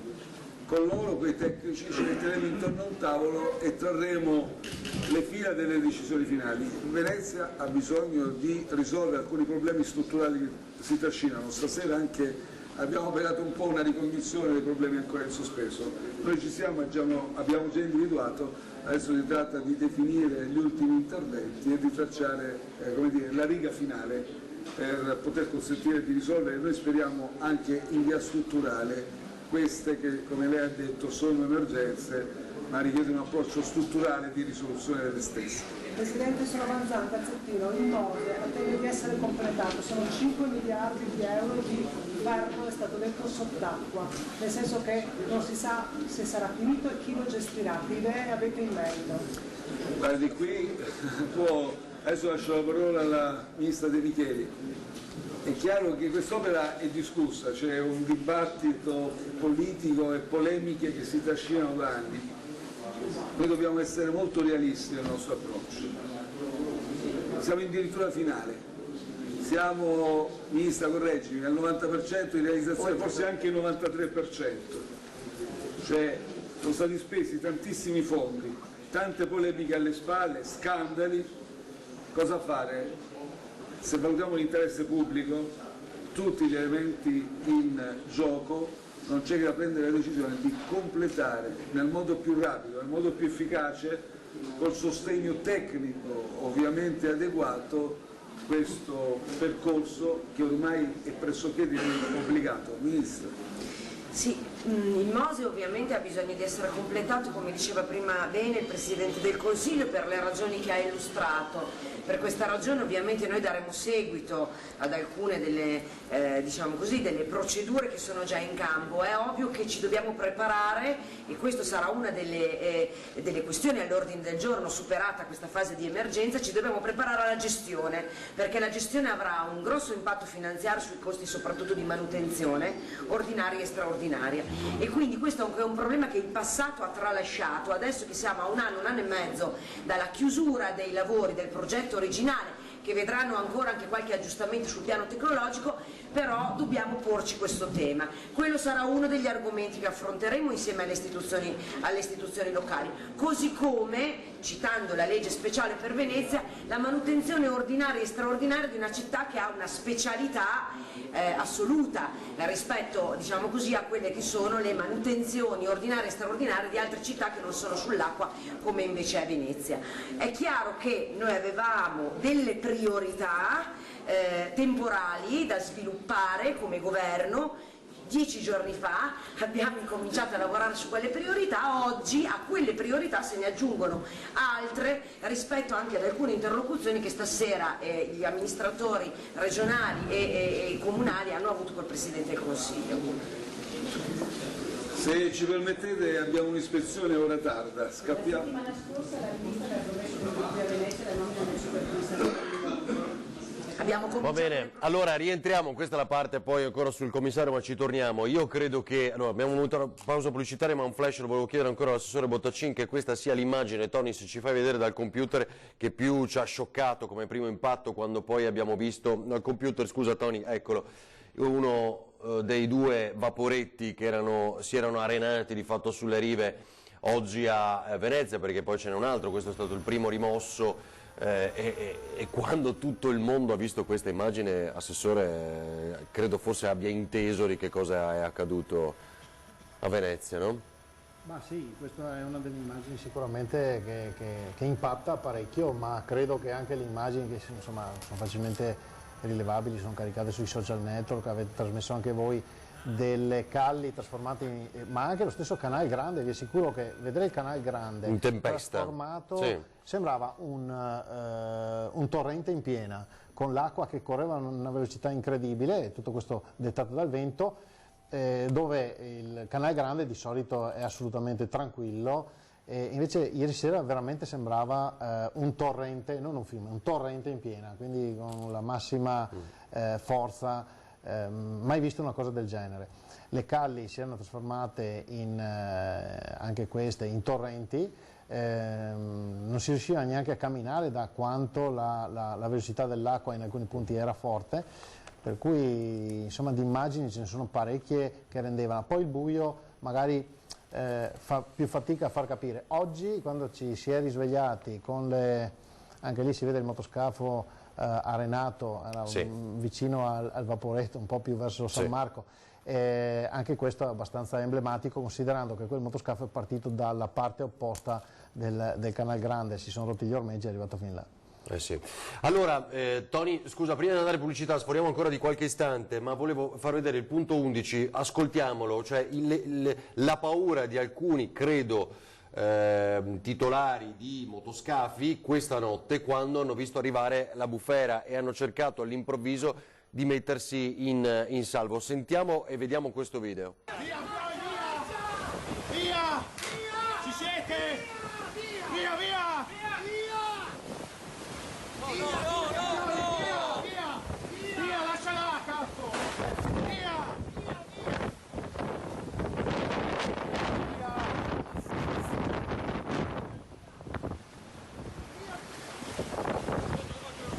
Noi ci siete tutti! Via, via! Sai, sì. Qua le barche, mamma mia, Pioi! Mamma mia! Riprendi! Cazzo! Siamo andati giusti, Pioi! Ci è andata bene, insomma! Ah, pure questa affonda, Pioi! Io ho mai visto, 102 come sta? Tutte le affondiamo le barche! È pericoloso stare qua anche! Dai, non vi preoccupate, andiamo a vedere la cavanna di là un attimo! Allora, sono 5 tra l'altro i vaporetti, questi sono lancioni, sono motoscafi, ma 5 vaporetti danneggiati, 3 sono affondati e i 2 sono quelli che poi abbiamo visto, no? Sugli scalini o sulla riva. Ma ce ne sono altri 2 che sono più verso l'arsenale, che sono ancora incagliati, che avete mostrato più volte, oggi. 2 erano proprio sopra le fondamenta e 2 sono incastrati dietro un pontile, uno sopra l'altro. Però sono, diciamo, 5 in totale? O sono... No, il numero... Eccoli qua, questi sono quelli che citava lei adesso? No, sono quelli che avete mostrato oggi quando abbiamo fatto il sopralluogo con il capo dipartimento della protezione civile e il presidente Zaia. E poi imbarcazioni, un numero rilevante, molto rilevante, decine e decine di imbarcazioni. Più le gondole abbiamo detto, no? Che è un patrimonio che si perde. Più le gondole. Allora, pochi istanti di pubblicità, come promesso poi altri aggiornamenti, vi aspettiamo qui in studio.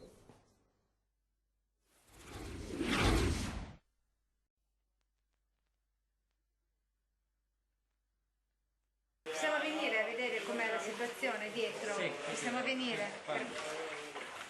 Ci accompagni tu? Sì, no, si può andare.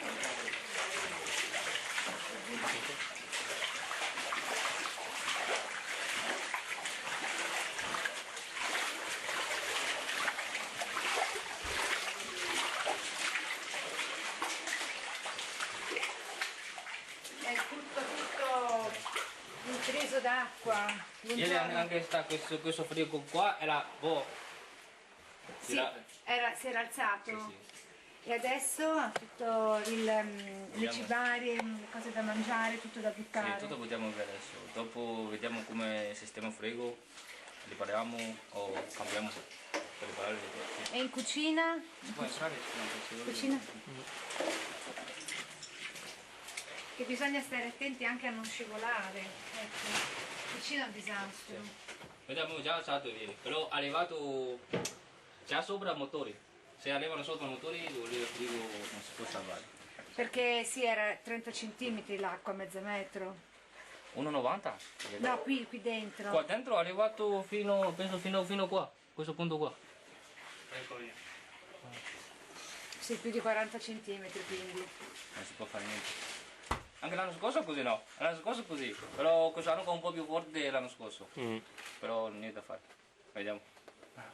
Aspettiamo, finisce quando arriva il sole.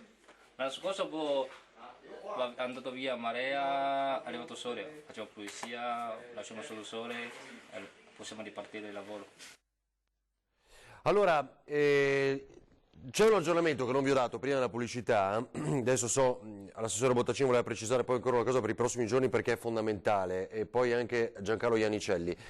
Però Ilaria Marchiori è tornata a bordo di uno dei motoscafi per andare verso San Marco, quindi vediamo se riuscirà a intercettare il Premier Conte che la prima visita appunto sembra farla proprio lì in questo momento per vedere i danni. Ancora prima dei nostri ospiti il sindaco Brugnaro che commenta le parole che abbiamo ascoltato poco fa dal Premier Conte. Dimmi Tony se hai l'audio tutto a posto, lo sentiamo. Voglio chiarire.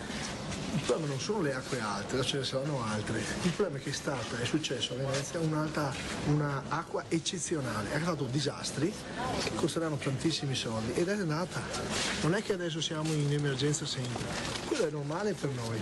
Quello che è successo è che l'acqua è arrivata a 187, questa roba qua è entrata in tutti questi pozzi, come avete potuto vedere immagino oggi.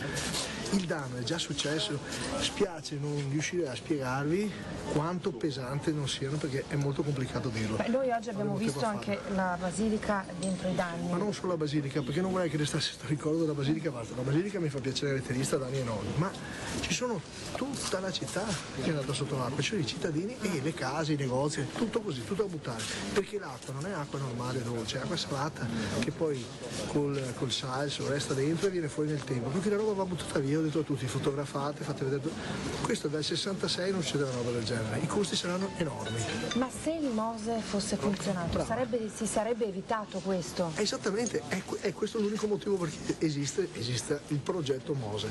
Devo dire che il governo oggi ha espresso con chiarezza un'intenzione di finire l'opera, devo dire che io invece voglio credere alla buona fede, appunto, e il fatto stesso che siano qui è evidente di questo, e per cui noi diamo la massima disponibilità, dobbiamo esattamente dare proprio questo, certezza dei tempi della chiusura di un'opera del genere, che è complicatissima, abbiamo fatto solo a Venezia, perché qualcuno diceva non deve vedere niente, per cui abbiamo fatto una cosa che non ha fatto nessuno al mondo, però secondo me può anche funzionare. Lei dice ma ha dei dubbi, abbiamo dei dubbi? Sì, abbiamo dei dubbi, sono stupido, certo che abbiamo dei dubbi. Sono stati dei problemi con le prove tecniche. Ma guardi, ce ne saranno sempre tantissime. Noi abbiamo chiesto di partecipare e io ho capito ci stanno ascoltando e secondo me entreremo a parlare di questa roba qua. Ho capito che c'è la volontà del governo di chiudere, io voglio essere fiducioso, sono sempre stato filo governativo, certamente non smetto oggi. Guardate, credetemi, l'opera quando funzionerà sarà una qualcosa di unico, non c'è nessun dubbio, e io sono fiducioso, bisogna lavorare da domani mattina. Ho trovato attenzione, voglia di fare e io ci credo. Adesso facciamola funzionare, la gente i chiacchieri, i discorsi stanno a zero, adesso bisogna trovare meritevoli gente. Abbiamo cambiato passo, io almeno sono certo di questa compagine, sapete io sono un sindaco civico con un'alleanza di centrodestra. Però le persone per bene che vengono, che lavorano, che guardano, che ascoltano, vanno omaggiate. Questo è un fatto di onestà intellettuale, per cui grande disponibilità, secondo me si finisce. Però si parla del 2021, quindi adesso quando sarà in funzione, ma potrebbe anche essere, oggi ne abbiamo parlato, ma abbiamo solo messo le basi per fare un ragionamento, che si potrebbe anche cominciare con piccoli pezzi, cioè il Mose sono 3 bocche di porto, potrebbe anche essere che mettiamo in funzione la prima, magari quella del Lido che è più vicina. Dobbiamo studiare queste alternative. Ecco perché la città è importante che partecipi, magari qualche idea viene anche a noi, visto che ci viviamo da sempre. Lei ha la responsabilità di una città straordinaria, ma la responsabilità di tutto questo di chi è? Evidentemente dello Stato, da sempre, lo diciamo a chi ci ascolta. Il Comune, non solo la mia amministrazione, ma neanche quelle precedenti che non erano del mio segno politico, ma neanche la Regione ha mai messo becco sui progetti, sulla manutenzione eccetera. Oggi forse si apre un'area nuova di disponibilità, di dialogo. Guardate, lo dico ai cittadini italiani che ci ascoltano, a prescindere da cosa votino. Oggi non vince Venezia, ma deve vincere l'Italia. Cioè Venezia altro non è che proprio il termometro dell'Italia. Le persone, se non ci credono più, questi commercianti o queste persone che abitano qui, andranno via. Qui vanno via da Venezia, dal centro storico, e in Italia vanno via dall'Italia se non credono più nell'Italia. Se noi non capiamo che le acciaierie vanno mantenute, che le fabbriche vanno mantenute, che le grandi opere vanno fatte, gli italiani non ci crederanno più, non vanno più a votare e i giovani vanno via. Questo è il tema oggi, non si parla solo di Venezia, si parla dell'Italia. Allora, così Sindaco Brugnaro, 2 cose, anche dopo le parole del Ministro e del Premier, legge speciale e Mose, ci crede, d'accordo? No, io sottolineo un aspetto che ha sottolineato il Sindaco Brugnaro, su cui concordo, e che va sottolineato e spiegato ai cittadini. Cioè stiamo parlando di un'opera che è statale, su cui non entra nel merito da sempre né il Comune né la Regione, no? Perché anche oggi c'è qualcuno che tenta inutili polemiche e strumentalizzazioni su una tragedia, che già il fatto di strumentalizzare o tentare di strumentalizzare una tragedia, ricordiamo c'è stato anche un morto purtroppo, credo sia fuori luogo. In più dicendo cose che sono false, e mi riferisco anche a qualche consigliere, visto che domani continua il Consiglio regionale, qualche consigliere di opposizione ha detto ma invece di preoccuparsi dopo bisogna investire sui cambiamenti climatici, sulle opere che vanno a combattere l'inquinamento dell'aria. Allora, faccio presente, lo dico per l'ennesima volta, siccome un consigliere regionale, che è sempre lo stesso, ha detto che la Regione investe 0 sulla lotta ai cambiamenti climatici, faccio presente quello che ho detto in aula, perché quella è la sede opportuna, no i comunicati stampa. In aula ho dichiarato, dati alla mano di bilancio, che negli ultimi 3 anni la Regione ha investito su questo 965 milioni di euro. Ripeto, 965 milioni di euro. Nel 2019 255 milioni, che sono tutta una serie di azioni volte alla riduzione dell'inquinamento dell'aria e che sono dati oggettivi. Allora, se un consigliere regionale dice la Regione mette 0, o non sa leggere il bilancio che vota, ed è gravissimo perché prende uno stipendio anche piuttosto considerevole per conoscere almeno i meccanismi del bilancio, oppure in malafede. Essere in malafede dopo una tragedia che ha anche ucciso una persona, io credo che sia, non saprei un termine per poterlo dire in TV.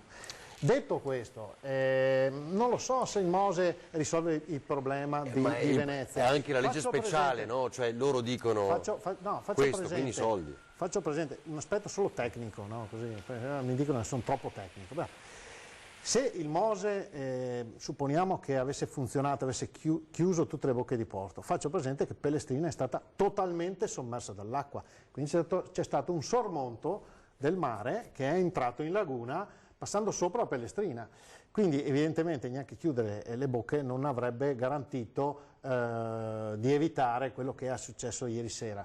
Probabilmente le quote che sono state stabilite per il Mose, e ripeto, io non voglio addentrarmi tanto in aspetti tecnici, ma ci sono autorevoli esperti. Rischiano di non essere sufficienti. Ecco, non lo so se sarebbero sufficienti, io non sono un idraulico, però insomma oggi vedendo che appunto Pellestrina è stata totalmente invasa dall'acqua, evidentemente era talmente alta che probabilmente anche l'opera così come è stata concepita e così come la conosco io, può essere mi sfugga qualcosa, non sarebbe stata sufficiente a garantire quello che è accaduto. Secondo me non siete d'accordo su questo, però oggi molti quotidiani da Liberazione, no, volevo citare un'altra cosa, titolavano l'effetto dei cambiamenti climatici su Venezia, ed eccolo qua, è quello che poi ha detto anche Brugnaro, quello che... Sui cambiamenti sono effetti evidenti dei cambiamenti climatici, cioè l'irregolarità, l'instabilità del clima, del tempo.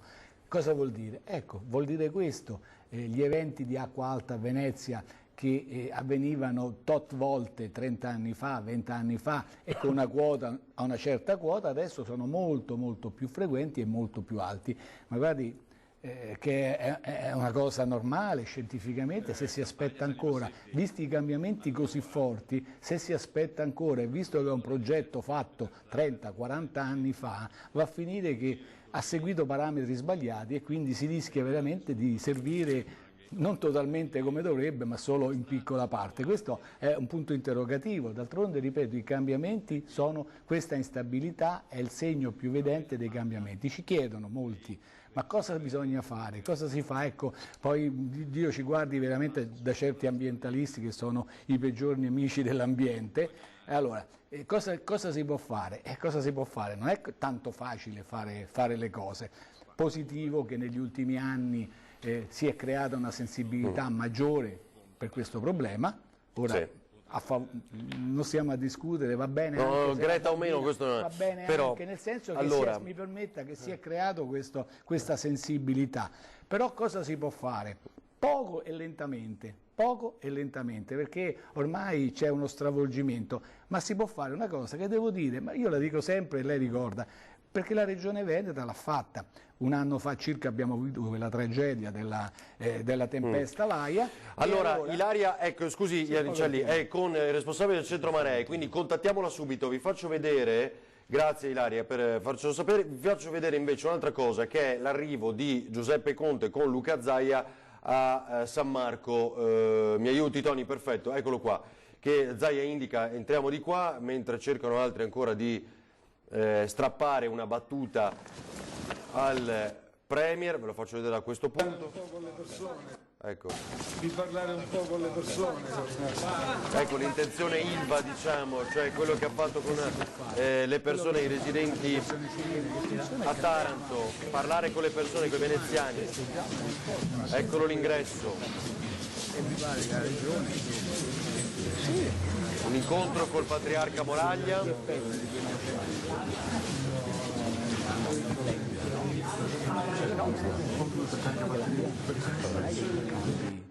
Il Premier Conte con il Patriarca Moraglia, quindi vedete questo momento importante, qui davanti ancora alla Basilica prima dell'incontro.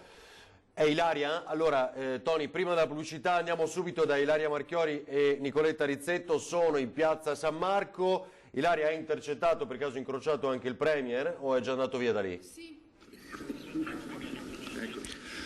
Allora Ferdinando, secondo quanto mi ha appena detto l'assessore D'Este, il Premier Conte in questo momento, se non erro, assessore, è all'interno della Basilica, cioè da quando siete arrivati che cosa è accaduto?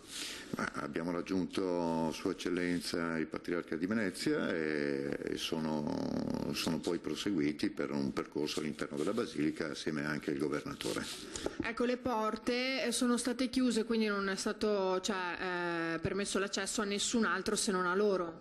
No, era una visita dedicata, quindi Sua Eccellenza ha preferito così proprio per fare una cosa decisamente contenuta. Ecco Ferdinando, insieme a noi qui c'è anche il responsabile del Centro Maree del Comune di Venezia, Alvise Papa. Innanzitutto benvenuto Alvise. Buonasera. Cosa ci dobbiamo aspettare nelle prossime ore? Guardi, per domani mattina abbiamo previsto un altro massimo di circa 130 centimetri dovuto all'assestamento di questa marea anomala dell'altro giorno. Poi potrebbe verificarsi un nuovo episodio di scirocco dal pomeriggio di domani, ma dovremo monitorarlo. Ecco, la criticità si sta dicendo può essere nella giornata di venerdì, meglio tarda serata. Venerdì mattina, cominciamo già venerdì mattina, però aspettiamo domani vedere come si evolvono le situazioni meteorologiche, così possiamo fare un ragionamento più concreto. Ecco, possiamo provare a spiegare ai nostri telespettatori che cosa significa monitorare una marea, in base a come cambia, quali sono i fattori, perché sappiamo che quanto accaduto ieri sera è stato un fattore alquanto eccezionale. Sì, ieri più che eccezionale, io direi un po' straordinario, nel senso che c'è stato un minimo depressionario che si è formato sotto il delta del Po e che poi si è approfondito salendo sul delta, portando dei venti più del doppio rispetto a quelli che i sistemi meteorologici prevedevano.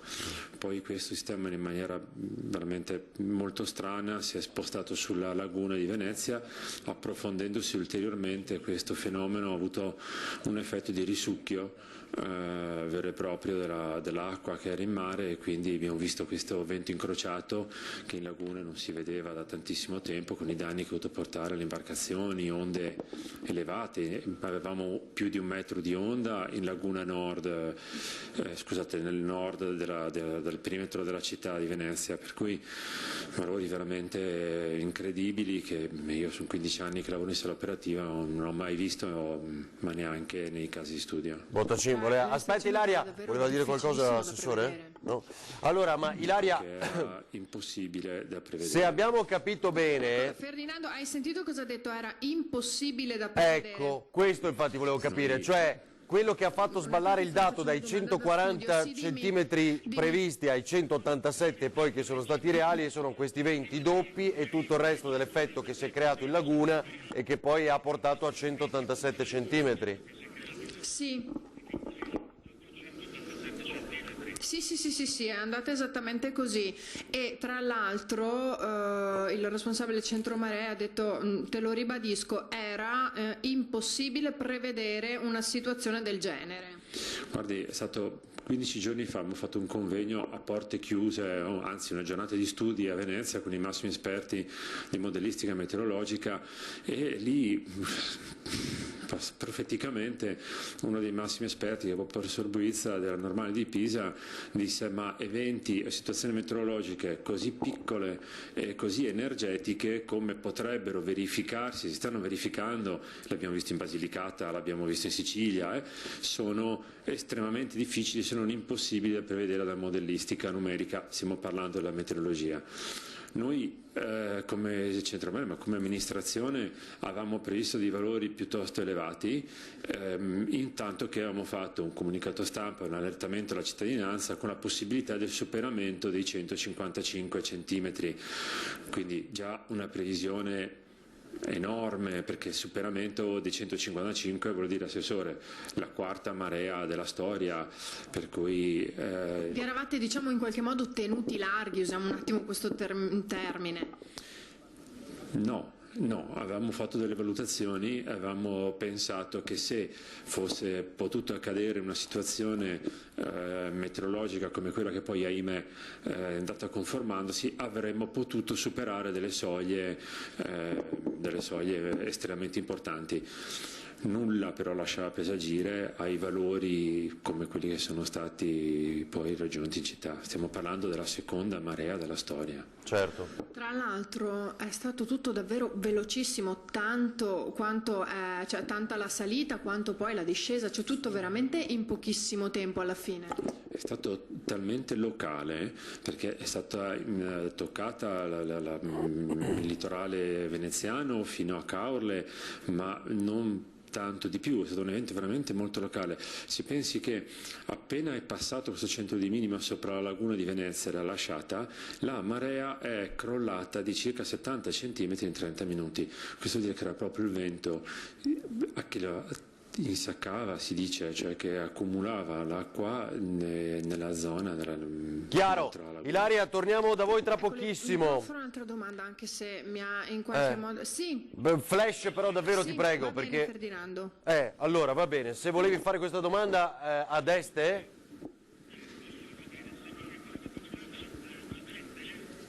No, volevo fare un'ultima domanda, volevo chiedere, in base a quanto accaduto, in base anche a quanto ha ha dichiarato lei in questa intervista. Potremmo aspettarci quindi nuovamente un evento del genere, qui anche entro la fine della settimana, a questo punto? Speriamo proprio di no, dai, eventi però di questa portata, ahimè, saranno sempre più frequenti. Già l'anno scorso abbiamo, si ricorda Tempesta Vaia, abbiamo registrato 1,56 m perché il massimo contributo è arrivato sulla minima. Se arrivava sulla massima, ovvero se il vento anticipava di 3-4 ore, avremmo superato i 2 metri. Purtroppo eventi di questo tipo, con i cambiamenti climatici che vanno in corso, quindi con tempeste sempre più violente, sempre più energetiche, il livello medio così alto, saranno sempre più frequenti. Le dico anche un'altra cosa, solo una volta nella storia recente si erano registrati 2 valori di marea superiori ai 140 cm lo stesso giorno. Negli ultimi 2 anni, anzi 1 anno e 1 mese, ne abbiamo già registrati 2 episodi.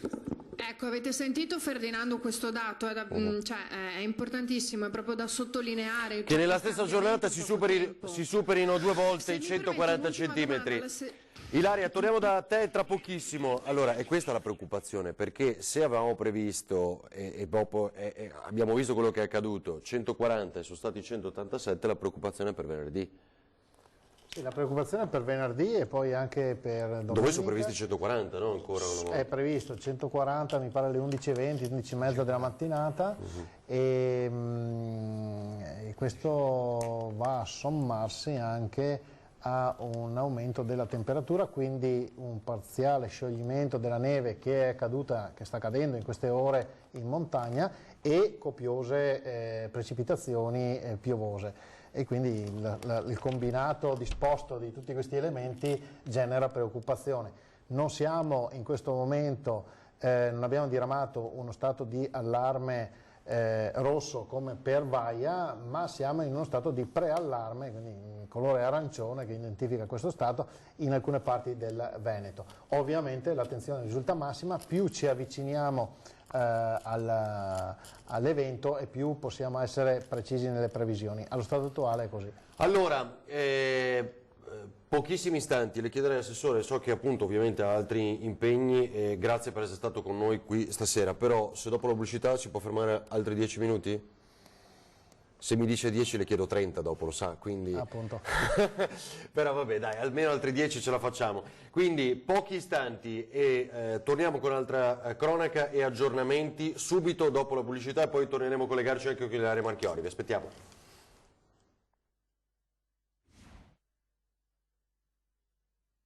Wait.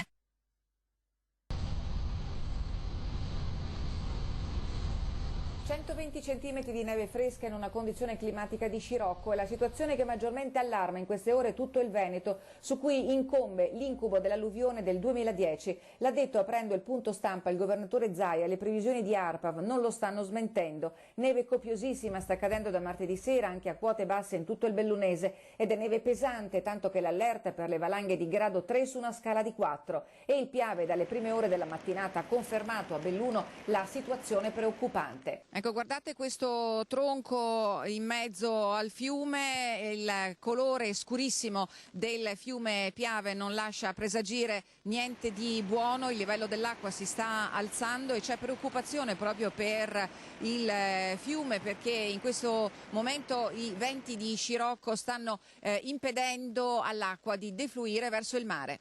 Più di una trentina gli interventi dei vigili del fuoco nella notte per i problemi causati dal forte vento che ha spazzato la provincia e in modo particolare la Valbelluna tra il capoluogo e Sedico. Piccoli smottamenti in città e fiato sospeso per gli abitanti di Borgo San Francesco, sui quali dallo scorso luglio incombe una frana. I sacchi di sabbia messi a protezione del versante all'altezza della curva di Viale Strasburgo sono in condizioni precarie, così come lo è la scarpata in frana nella parte alta dello smottamento che parte dal bordo stradale a Cavarzano. In Valfiorentina i vigili del fuoco sono intervenuti con le pale gommate per rimuovere il materiale della frana che dalla scorsa settimana ha causato l'interruzione della provinciale fra Caprile e Selva di Cadore. Chiusi i passi dolomitici e obbligo di catene o gomme da neve per tutti i mezzi diretti a nord. Allora, così Assessore, prima di salutarla, anche per avere un altro commento sulla montagna, oggi con Tiziana Mogliani, durante la nostra straordinaria abbiamo mostrato anche le immagini di una frana a Rocca Pietore, quindi anche qui bisogna dire qualcosa. Abbiamo avuto una serie di piccoli smottamenti, in modo particolare uno smottamento che aveva sostanzialmente isolato una frazione del comune di Rocca Pietore. Sono intervenuti i vigili del fuoco volontari di Caprile, più tutta una serie di altri interventi per anche qualche pianta abbattuta dal vento. C'è il tema poi del rischio valanghe, che è stato evidenziato dal vostro servizio, e lo avevamo detto un anno fa dopo Vaia. Abbiamo attivato un piano specifico per il rischio valanghe, un piano di protezione civile che prevede i 4 soliti livelli, quindi il verde, giallo, arancione e rosso, e che prevede appunto per i nuovi siti valanghivi. Questa è la frana di Rocca Pietore, giusto? Sì, mi pare di sì, che riguardano abitazioni o viabilità importanti. Sono 86 questi siti, un monitoraggio sostanzialmente visivo, discontinuo oppure continuo, fino ad arrivare, speriamo mai, all'evacuazione in caso di nevicate copiose. Adesso abbiamo una situazione che desta qualche preoccupazione, perché c'è una prima nevicata, che è quella che si sta avvolgendo al termine in queste ore, abbastanza copiosa, poi ci sarà una seconda nevicata, soprattutto nelle quote più alte, e quindi una sovrapposizione di un ulteriore strato nevoso, e poi una terza nevicata fra sabato e domenica, quindi 3 strati sovrapposti per uno spessore piuttosto rilevante in quote superiori a 1500-1800 metri, e quindi questo desta qualche preoccupazione. Ovviamente, sottolineo per i cittadini, c'è questo piano attivato con monitoraggio di tutti questi 86 siti valanghivi da parte dei carabinieri forestali e del soccorso alpino, che abbiamo già attivato ancora la settimana scorsa e che continua a rimanere attivo fin tanto che il rischio permarrà. Siamo a livello arancione in questo momento in tutte le zone montane. Certo, allora grazie davvero Assessore Giampaolo Bottacin e buon lavoro. Grazie a voi. Grazie. Attenzione al microfono, adesso l'aiutiamo su questo. Vediamo le immagini di Pellestrina e subito da Lorenzo Maier ci sono altri aggiornamenti prima di vedere altri servizi, poi c'è anche Rosolina, torneremo a Porto Tolle con le immagini che abbiamo mostrato questa mattina. Lorenzo, che aggiornamenti ci dai da lì? Sì, buonasera, qui la situazione è molto migliorata per fortuna, nel senso che calata ovviamente l'oscurità, però tutto è abbastanza un po' più sereno, diciamo così. Ecco. Quello che possiamo dirvi è che la Proloco dell'Ide Pellestrina ha messo l'annuncio che sabato effettuerà una raccolta di elettrodomestici per aiutare le famiglie in difficoltà. Qui nessuno ha abbandonato le sue case, ora l'attenzione di tutti è proiettata a poter riparare quel muretto che oggi il vento ha mandato in frantumi, che è l'ultimo baluardo degli isoleti preoccupa in vista di una possibile ritorno dell'alta marea per domani. Certo, e poi venerdì credo che anche lì poi si viva la stessa preoccupazione. Ma adesso certo, l'acqua è ancora all'interno delle case o no? Allora, l'acqua è ancora all'interno di alcune case. Alcune. Nel senso che le case allagate sono circa più o meno 1 migliaio e i vigili del fuoco con i volontari della protezione civile stanno lavorando da quando sono arrivati in maniera incessante. È chiaro che ci vuole il suo tempo, per cui alcune zone dove sono riusciti a passare con le autopompe sono tornate libere, fermo restando il fatto che poi ci sarà tutta la conta dei danni che verrà fatta domani. Altre dove le autopompe devono ancora intervenire, che la situazione è molto molto problematica, ma si è attivata questa gara di solidarietà di cui dicevamo anche in precedenza, e per cui le persone che hanno la casa allagata sono andate ospiti da altri che hanno l'abitazione al sicuro, quindi senza dover far sloggiare nessuno o evacuare nessuno. Almeno questa è la situazione per il momento. Chiarissimo, Lorenzo, grazie. Allora, prima di tornare, dopo altri aggiornamenti, torniamo anche da te, di andare ancora... Ilaria è pronta. Allora, vediamo subito con Ilaria Marchiori e Nicoletta Rizzetto qual è la condizione. Non so se siano ancora in piazza San Marco, sì, con l'assessore D'Este. Vai Ilaria. Mi aspetti che andiamo? Sì, siamo ancora qui in piazza San Marco e tra l'altro stavamo discutendo proprio con l'assessore D'Este la differenza di quella che è la situazione questa sera e quella che era invece la situazione di ieri sera. Assessore, lei ovviamente sappiamo che vedeva la situazione dalla sede del comando, ma anche c'è stato un passaggio anche qui e c'era questo scenario che è stato definito apocalittico. Sì, abbiamo seguito da vicino con le telecamere di videosorveglianza quello che era la situazione nei vari punti cardine della città e devo dire che l'effetto era davvero impattante, sembrava di stare in mezzo all'oceano con delle grandissime onde, quindi aveva un effetto struggente anche perché insomma la nostra città, e questo toccava da vicino tutti i veneziani ma anche noi insomma che stavamo lavorando per l'emergenza. Abbiamo proseguito poi con il rientro della marea a fare ricognizione sul territorio su tutte le segnalazioni di imbarcazioni che si sono ritrovate poi a riva piuttosto che delle gondole, un motoscafo addirittura incastrato all'interno di una calle, quindi il momento è stato toccante, molto forte perché ci siamo sentiti oltretutto violentati da questa straordinaria marea che ha colpito la nostra città e abbiamo comunque proseguito fino a mattino sulle attività di rito.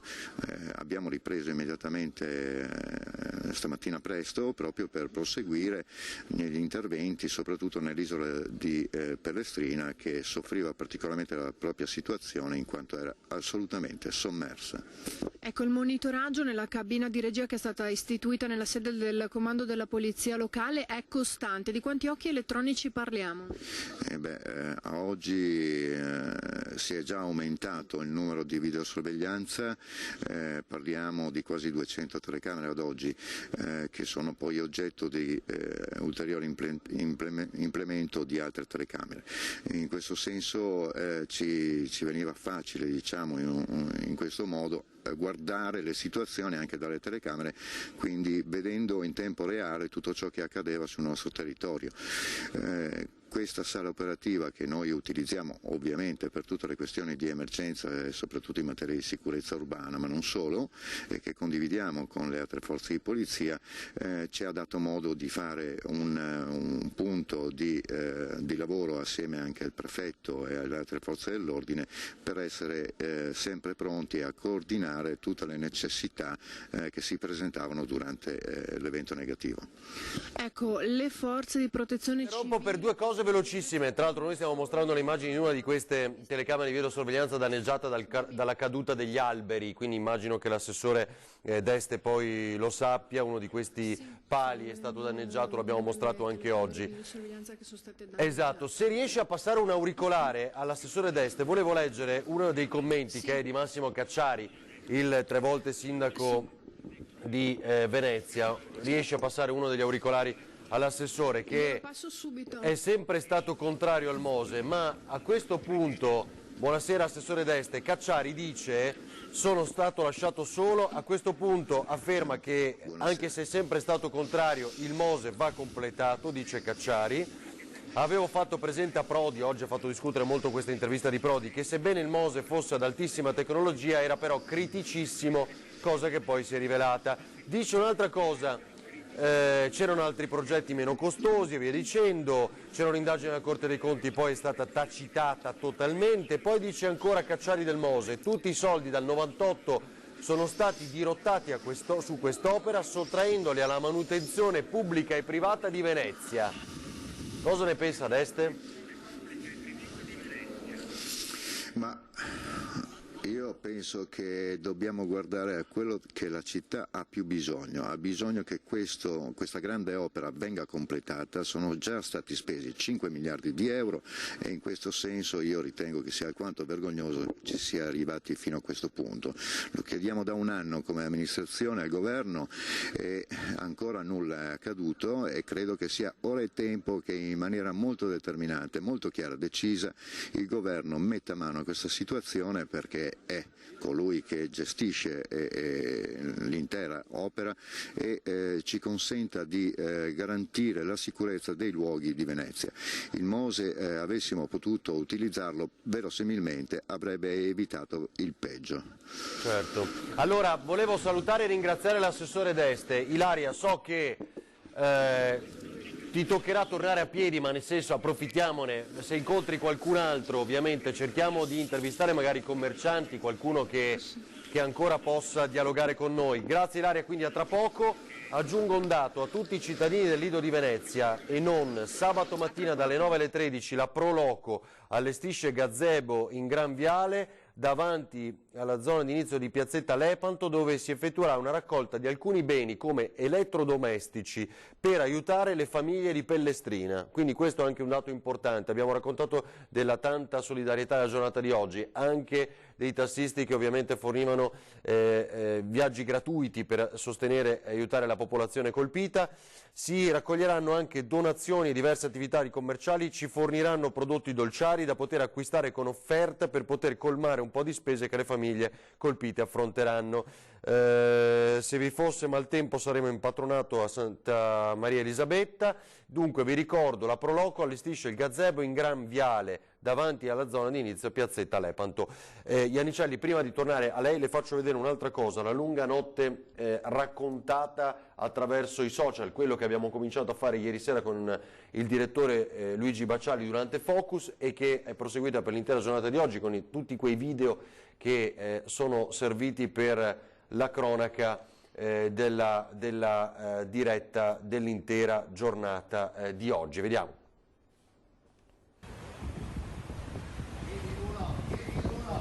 Gente duro! Gente duro!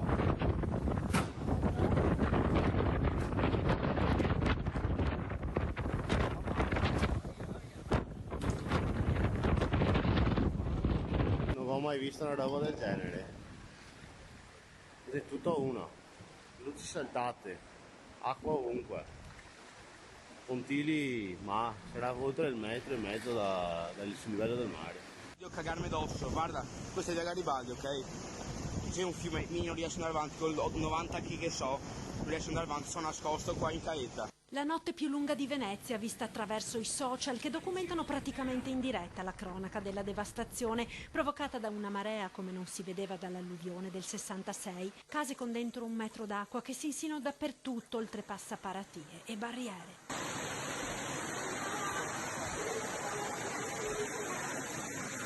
Fuori il vento strappa vaporetti e motonavi dagli ormeggi.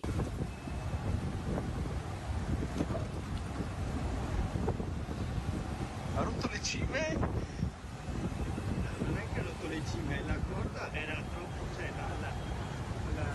la briccola era troppo bassa. Vedi che le cime.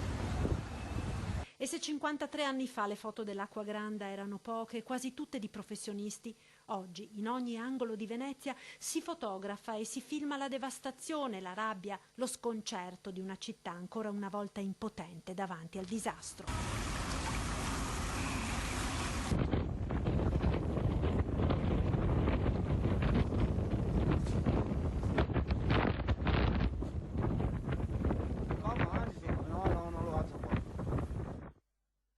Allora, così Marta Marangon, aggiungo un dato, ci fa sapere Ilaria Melchiori, ci piace giustamente leggerlo.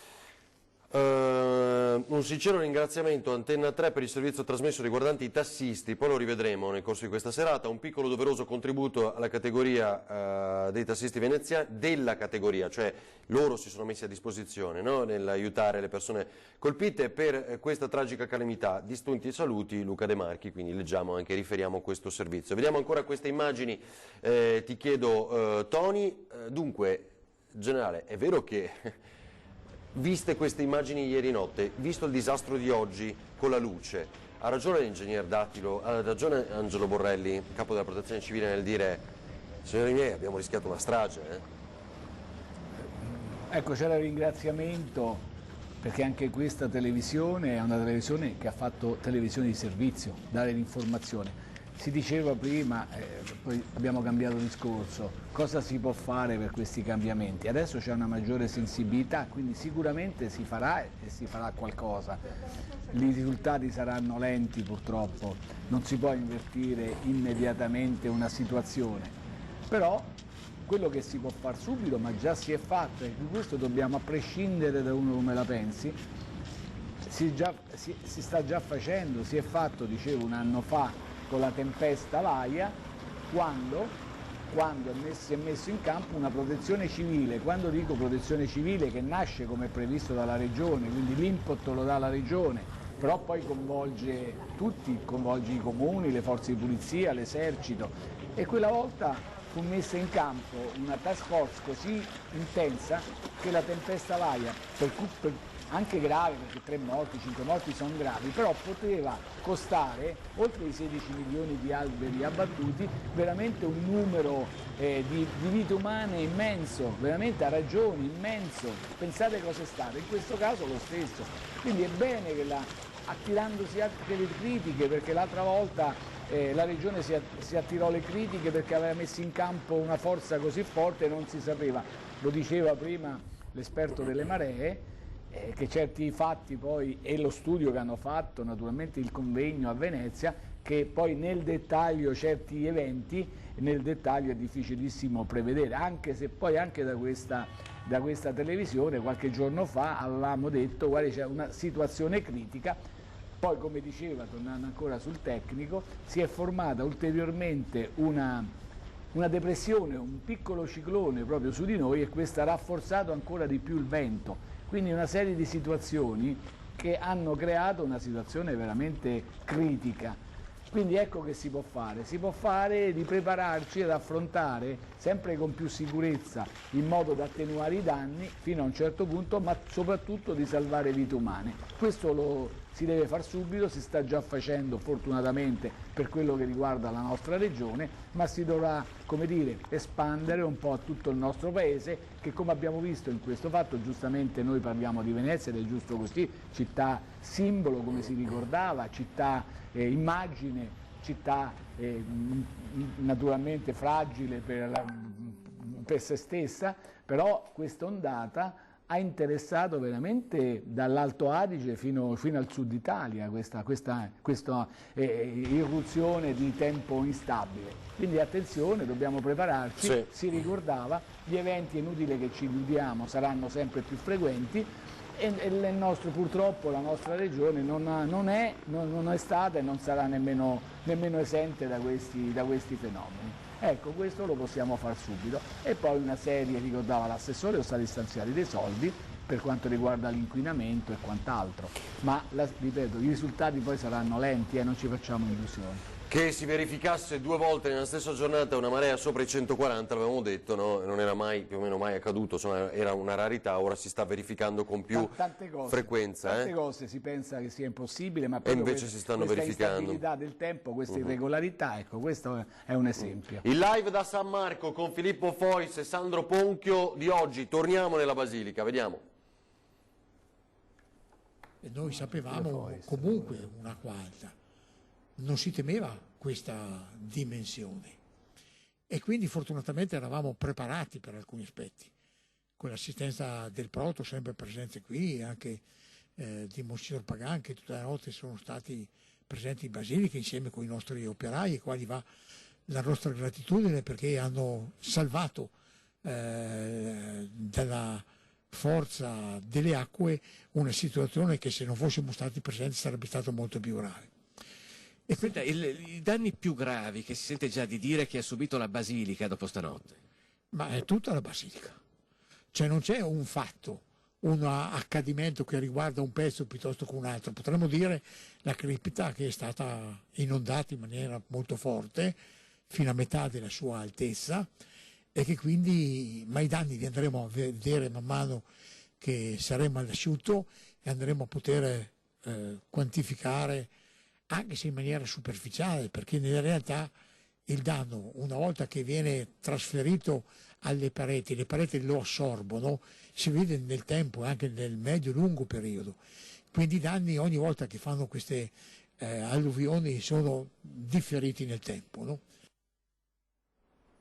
Allora, così Filippo Fois e Sandro Ponchio. Dunque, con Tesserin qua c'è il sopralluogo di Conte che abbiamo visto di fatto in diretta pochi istanti fa, il nodo istruttoria tecnica per il ristoro dei danni. Questo è fondamentale. Immaginiamo che forse delle dichiarazioni più importanti anche che la città si attende, che questa regione si attende, arriveranno domani al termine del nuovo sopralluogo che il Presidente del Consiglio effettuerà nella giornata di domani. C'è anche una nuova unità di crisi, quindi si riunirà di nuovo domani mattina, come ci ha anticipato l'assessore Bottacin. Attenzione a venerdì, ma dopo venerdì c'è la notte tra sabato e domenica, quindi non è finita, e ce lo ricordava molto bene anche il generale Iannicelli nel guardare qual è l'andamento delle maree per i prossimi giorni. Pochi istanti di pubblicità, poi andremo ancora a Venezia con Ilaria Marchiori e molti altri servizi e immagini da vedere di questa lunghissima giornata.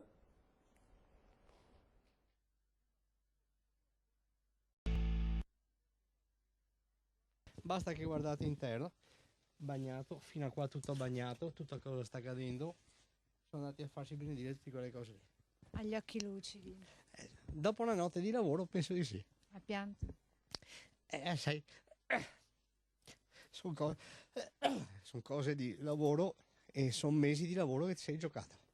L'acqua è arrivata fino a qua, in modo esterno. In modo interno questa porta tenuta più o meno stagna ci ha salvato, e quindi era un 20 centimetri all'interno. Però tu non riuscivi ad entrare dentro. Io non riuscivo ad entrare, sono rimasto sollevato su questa paratia, vi faccio vedere, sollevato su questa paratia per circa un'ora, bloccato, con le raffiche di vento, le onde, fermo, immobile, ad aspettare.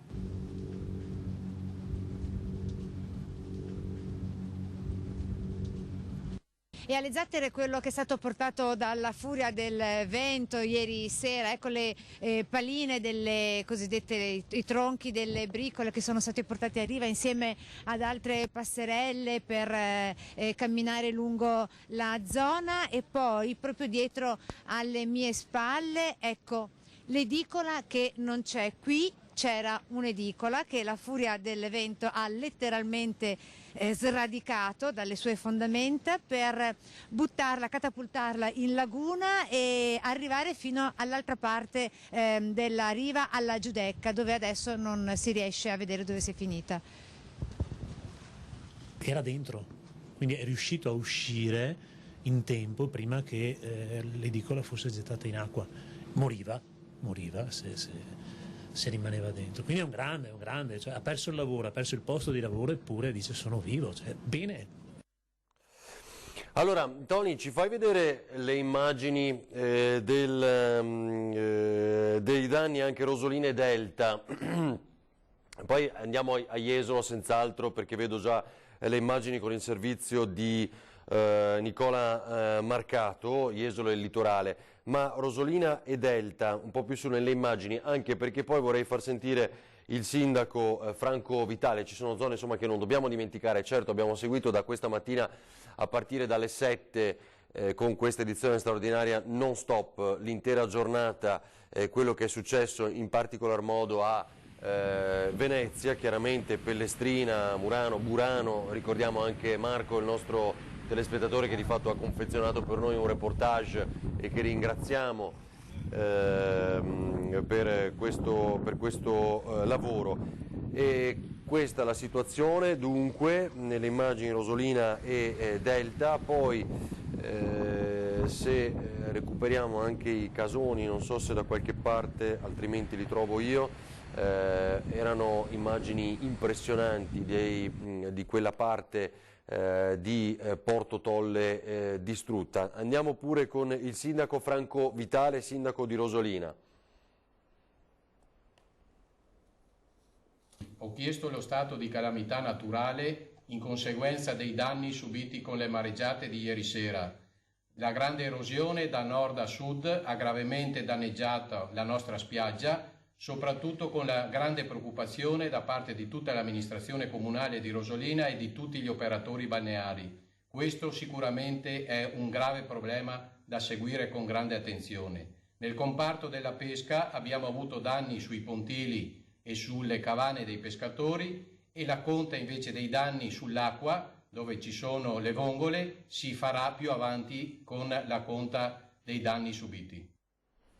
Guardate le immagini, allora le citavamo, Porto Tolle, quello che è successo ai casoni, i pescatori, zone di pregio per vongole e non solo, e questa è la condizione che hanno trovato questa mattina, non a risveglio perché chiaramente in molti hanno seguito l'intera notte di questa violentissima ondata di maltempo, e i danni sono davvero ingenti. Ora non lo hanno detto ancora fino ad adesso, ma il timore, ve lo possiamo dire noi, è che l'ammontare degli interi danni di questa nuova ondata di maltempo possa aggirarsi attorno al 1 miliardo di euro, quindi non solo 1,7 miliardi dell'anno scorso di Vaia, ma 1 miliardo per questa acqua grande, la seconda nella storia dopo il 66 per gravità, a 7 centimetri soltanto dai 194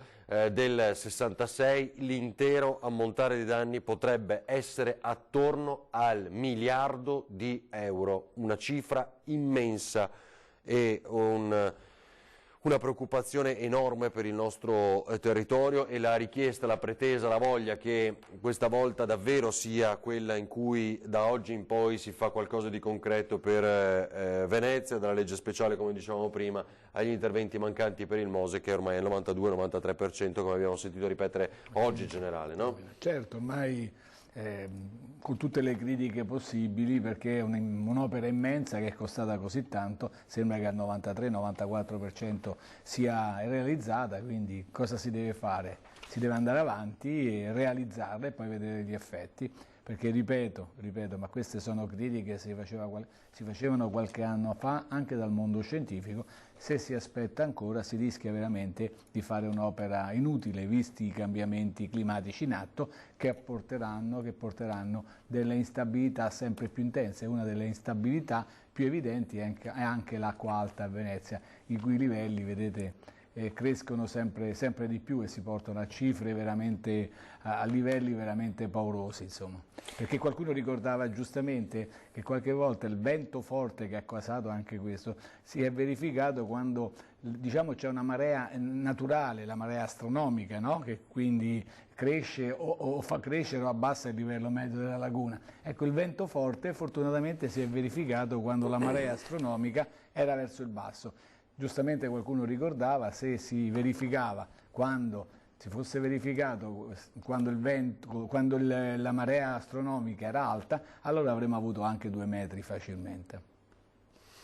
Allora, prima di andare anche ovviamente alla zona di Castelfranco con gli alberi che hanno distrutto 2 auto, l'avete visto, e più altri danni, volevo, come promesso, vedere danni a Jesolo e il litorale nel servizio di Nicola Marcato. Intanto Ilaria Marchione e Nicoletta Rizzetto piano piano stanno tornando a Piazzale Roma, e quindi vediamo, ma in una città deserta, buia, non c'è nessuno, ci hanno fatto sapere è difficile incrociare qualcuno che ancora dopo questa giornata, già ristoranti e negozi avevano chiuso in mattinata, soprattutto i negozi, insomma, dopo aver passato una notte al lavoro, cercare di frenare, ma era impossibile.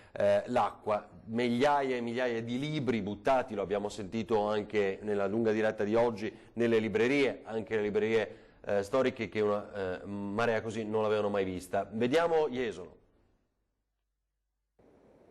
A Jesolo le onde hanno superato in più punti gli accessi al mare, arrivando a lambire anche il centro città, compresa via Bafile. Alcune dune di sabbia non hanno retto alla potenza della mareggiata, disgregandosi hanno permesso all'acqua di invadere vie e piazze. La prima zona ad essere invasa dall'acqua è stata via Carducci, alle spalle di piazza Aurora. Poi è toccato a piazza Mazzini, piazza Milano e a vari accessi al mare di viale Oriente. Zona Pineta la più colpita. Una cinquantina di hotel fronte mare si sono ritrovati con gli scantinati allagati. Stessa sorte hanno subito anche le numerose abitazioni lungo il litorale. Danneggiati quasi la totalità dei chioschi, come in questo punto fra la Torre Merville e la Foce del Piave. La situazione è grave, è una situazione critica, qua ci sono gli operatori, ci sono i consorzi, ci sono quelli che buttano il cuore oltre l'ostacolo proprio per mantenere viva, soprattutto efficiente, quell'economia, quella ricchezza che è il nostro turismo, e quindi di fronte a questa situazione siamo qua alla conta dei danni e per lanciare un messaggio forte: non si può più rincorrere l'emergenza, bisogna lavorare su progetti strutturali. La mareggiata ha colpito tutta la costa orientale, a Bibbione sono spariti migliaia di metri cubi di spiaggia, case e negozi allagati. La città è stata invasa sia dalla zona est, a Piazzale Zenit, che dalla zona ovest. Gravi danni anche a Bibbione Pineta e nel porto Baseleghe. Acqua all'interno dei negozi e degli scantinati. Impegnati senza sosta i volontari della protezione civile nelle operazioni di svuotamento. A Eraclea la mareggiata ha eroso la spiaggia del Morto e praticamente cancellato la spiaggia davanti all'abitato, dove era appena stato ultimato il ripascimento, frutto del partenariato tra amministrazione comunale e privati. Il fiume Lemene in alcuni punti è tracimato, creando un rischio allagamento di tutti i territori compresi nei bacini di bonifica posti a nord della frazione di Ottava Presa, 2000 ettari a ovest di Caorle. A Caorle i danni maggiori li ha subiti la scogliera, con massi di dimensioni enormi spostati di decine di metri, minacciato anche il santuario della Madonna dell'Angelo. La spiaggia ha subito gravi danni. Tanta pioggia e forti raffiche di vento fino a 100 km all'ora ha fatto tracimare il Rio Interno all'ingresso della città. Danni anche a Rosolina e Isola Verde. Ormai palese che il problema della difesa delle coste e del ripascimento non è più una problematica della singola località o della singola associazione di categoria, ma deve essere affrontato in maniera organica e strutturale ad un livello più alto. Io mi auguro veramente che si riesca presto a creare una cabina di regia con il supporto, l'aiuto della Regione, che da questo punto di vista è sempre stata al nostro fianco. Dobbiamo avere la forza di andare a Roma e di portare delle istanze importanti proprio in questi giorni che si parla di legge di stabilità. Il Veneto, la prima regione turistica d'Italia, questo comparto deve avere delle risposte. Allora, è così appunto l'appello anche da quanti abbiamo intercettato. C'era il vicepresidente della regione Forcolin, c'era il rappresentante degli esercenti, degli imprenditori della zona. Allora, volevo farvi vedere, però adesso torniamo invece più verso l'entroterra, quello che è successo nel Trevigiano. Intanto vi diciamo, la marea sta salendo ovviamente di nuovo, ma non è allarmante per questa sera. Siamo arrivati a livello di 75 centimetri in questo momento a Venezia. La preoccupazione poi è per venerdì, lo riascolteremo da Zaia tra poco. Il maltempo a Castelfranco, vediamo.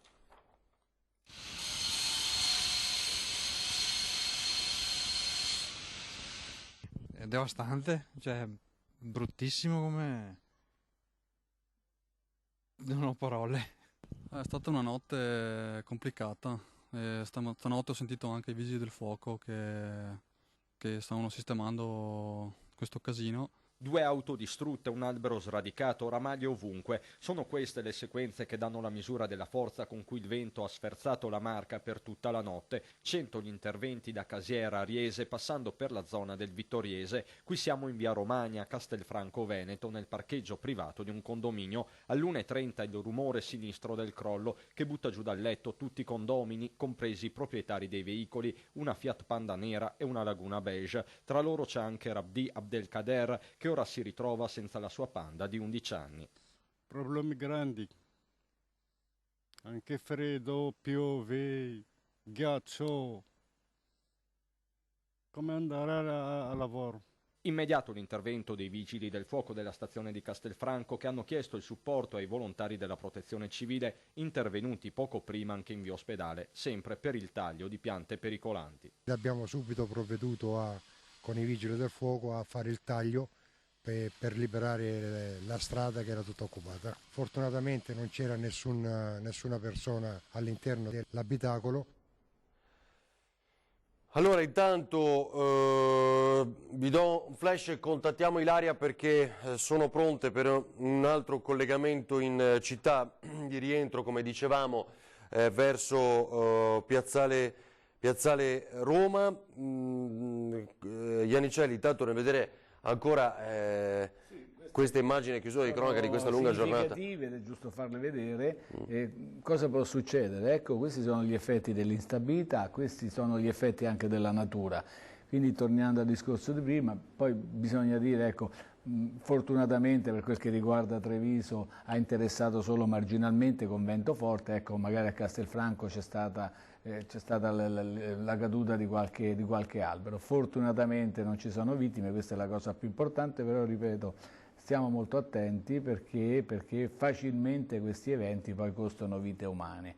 Quindi bisogna stare sempre molto allerta, molta prevenzione, nel senso che quando ci sono le condizioni, ecco che bisogna avvertire, non bisogna uscire, bisogna stare in casa e quant'altro. È importantissimo perché adesso, ora come ora, riusciamo ad avere, sì, se non proprio nello specifico come effetto, ma che ci sia e che c'era una situazione di criticità già era evidente. Come era evidente, ripeto ancora, ricordo un anno fa la tempesta Vaia, poi di quegli effetti non si poteva immaginare, però si era vista e sarebbe stata, come dire, la tempesta perfetta.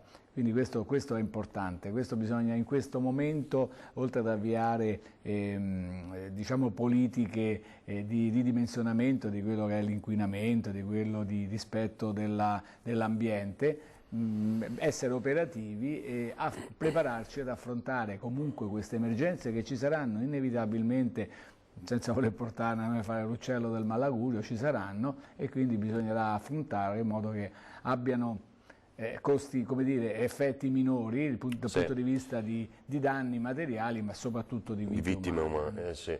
Allora, Ilaria, noi torniamo a collegarci con te, Nicoletta Rizzetto. Stavamo ragionando, non l'abbiamo ricordato neanche a sufficienza, ma in questa giornata avevamo davvero altri pensieri, ma domani alle 21:15 andrà in replica, a grande richiesta del nostro pubblico, il documentario dedicato a Vaia, un anno dopo, quindi la tempesta perfetta, il Veneto in ginocchio. Sì. Oggi titoliamo Venezia in ginocchio, e uno dei momenti di maggiore apprensione in quei giorni anche in laguna, no? Non solo in pianura ma in laguna, erano i tuoi servizi sull'acqua alta, e tanti anni che segui Venezia. Sì.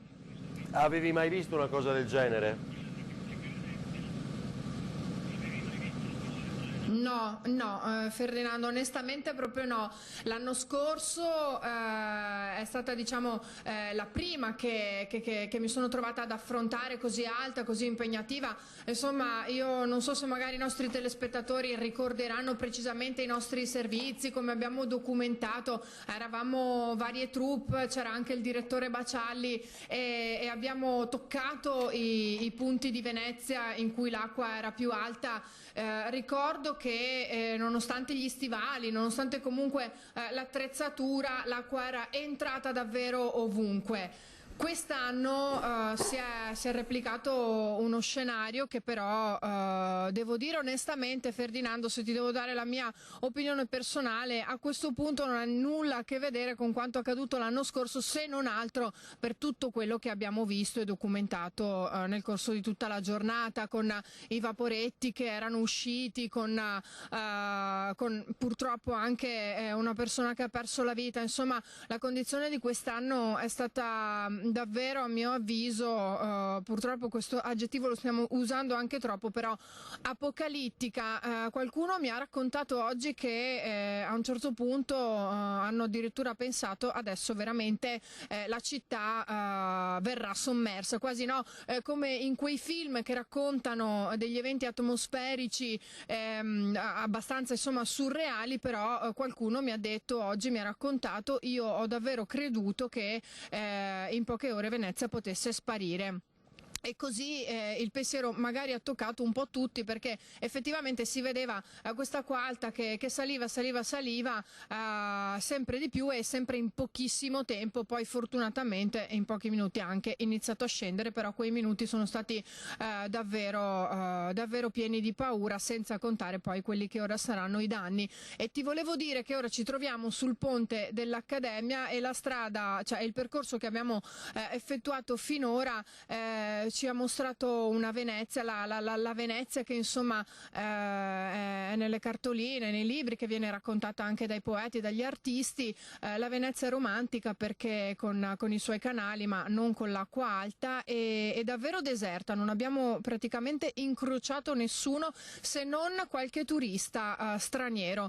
L'aria che si respira è un'aria buona, di sicuro è un'aria migliore di quella che c'era ieri sera, che c'è stata poi comunque nel corso della giornata, ma che fa ben sperare. Quello che possiamo augurarci è che venerdì non accada nulla che si possa nemmeno avvicinare a quanto accaduto finora. Appunto, Ilaria, cioè quello è proprio quello che ti volevo chiedere, dov'eri e che impressione hai avuto attraversando le cali di rientro adesso verso Piazzale Roma, cioè una Venezia senza nessuno di fatto, no? Che è un po' anche l'appello che aveva lanciato l'assessore Mar nella giornata di oggi: non andate perché si sta lavorando. Sì, una Venezia deserta probabilmente, anche tra l'altro anche i negozi, abbiamo visto i negozi chiusi, abbiamo visto i negozi di scarpe con tutte le calzature che venivano, insomma, che sono state sollevate, così quelli di abbigliamento, in tantissimi negozi, ma all'interno non c'era nessuno, le vetrine sono state coperte, come avrete visto anche appunto nel corso della giornata, ma c'è il deserto, sì, probabilmente i tanti veneziani che sono rimasti in piedi tutta la notte, hanno lavorato per tutta la giornata, sono anche stanchi, stremati e hanno anche voglia di chiudersi a casa e di non pensare a quanto accaduto, ma soprattutto anche purtroppo a quanto spetterà a chi aveva in particolare, a chi ha in particolare delle attività, dei negozi, e dovrà contare i danni. Allora Ilaria, grazie a te e a Nicoletta Rizzetto per il prezioso lavoro, grazie. Grazie a voi, buona serata. Grazie e buon rientro, una giornata lunga, lunghissima, anche ovviamente per Filippo Fois e Sandro Ponchio, poi insomma che non abbiamo ricordato ancora fin qui. Ci fermiamo pochi istanti e subito dopo Luca Zaia, quindi a tra poco.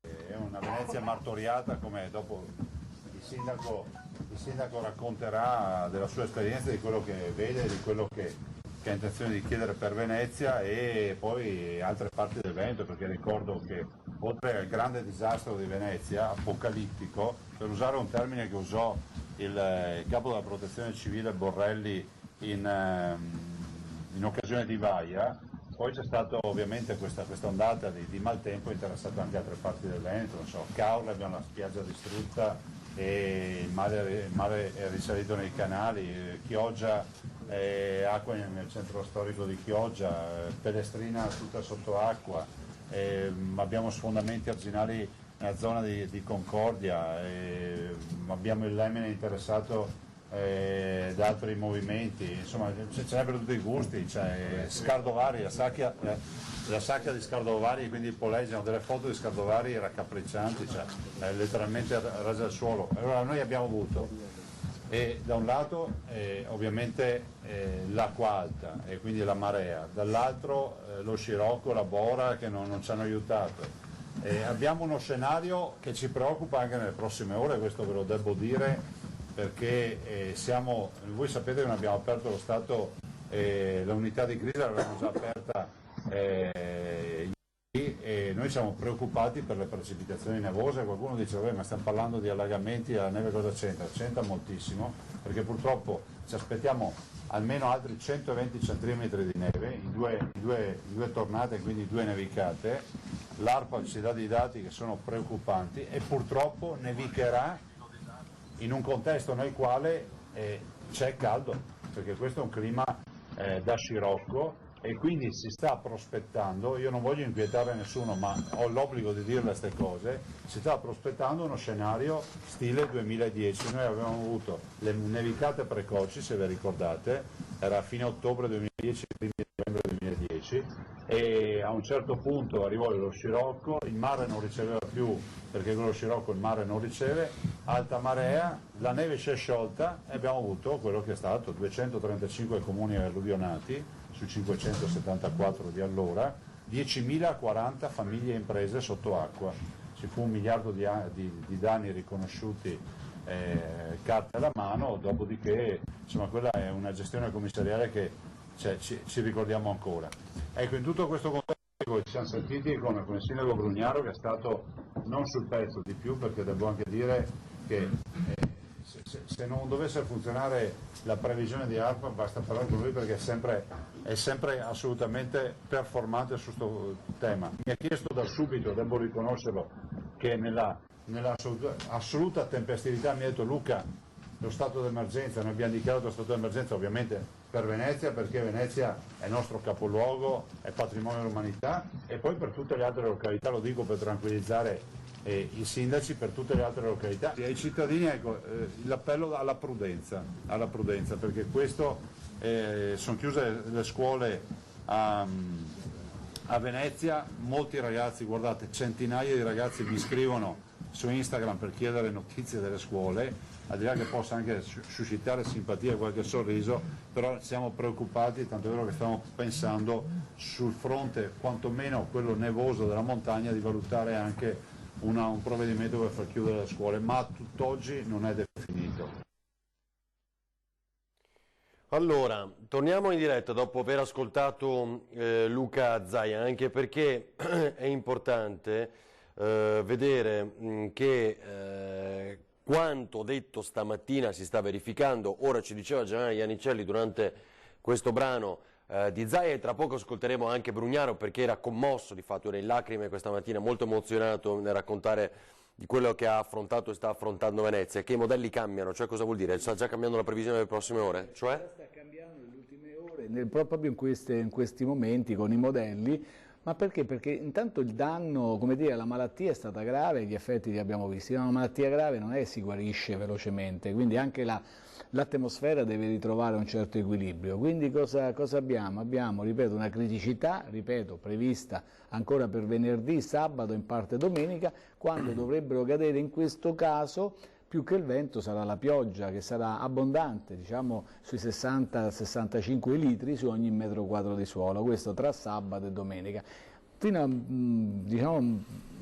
le previsioni precedenti sembrava che poi ci fossero 2 giorni veramente di stabilità e poi un'instabilità tipica di questo periodo, nulla di allarmante. Adesso sembra che martedì ci sia un peggioramento di nuovo con una quantità di pioggia abbondante. Ecco, questo per dire cosa che fino a mezz'ora fa non avevamo riscontrato. Però il problema, ripeto, il problema al di là di queste ultime, perché poi ha toccato l'Alto Adige, quindi è grave lo stesso, ma con questa situazione, quindi anche con le temperature un po' più alte, comunque già sulle nostre montagne ci sarà possibilità, e ci sono già nevicate abbondanti, di un tipo di neve che già ha dato qualche anno fa, si ricorda, grandi disastri perché era pesante, era piena in un Natale di qualche anno fa su tutta la nostra montagna, addirittura causò soprattutto la caduta dei pali dell'energia elettrica, e a Natale, ricordo Cortina ma tanti altri posti senza energia elettrica.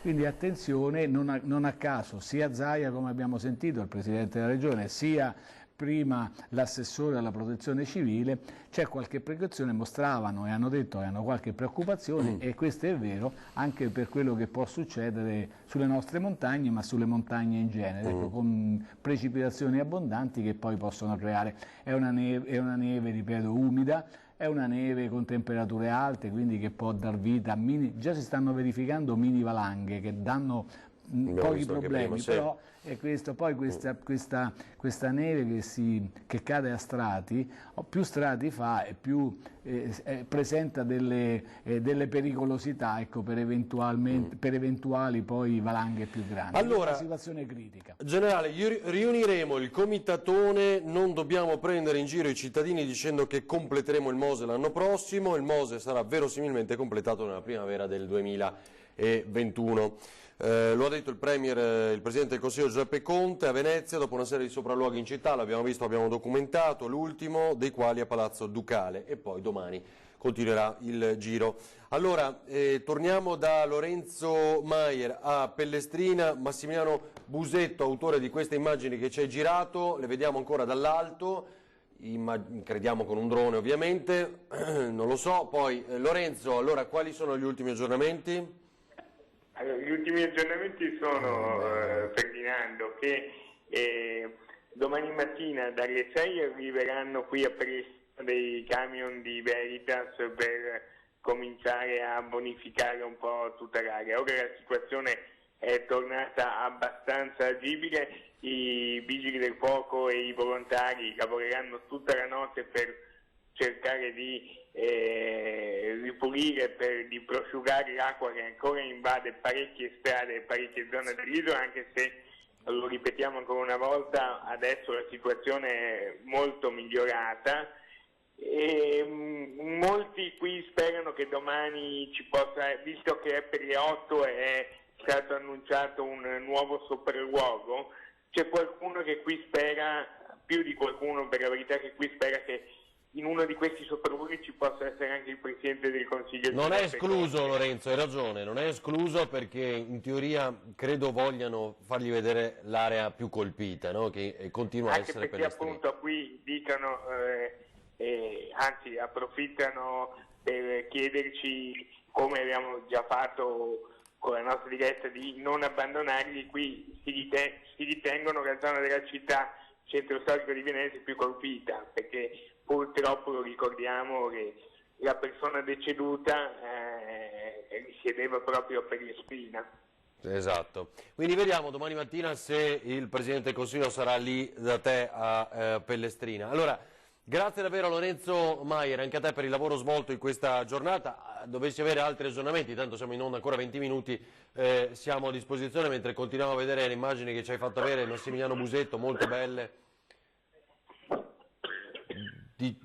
Molto belle che ci hai fatto avere. Allora, grazie appunto a Lorenzo Maier. Credo l'ultima pausa pubblicitaria, pochi istanti, e poi vedremo i danni alberghi a Venezia, quindi nel servizio di Anna Maria e Filippo. Tra poco.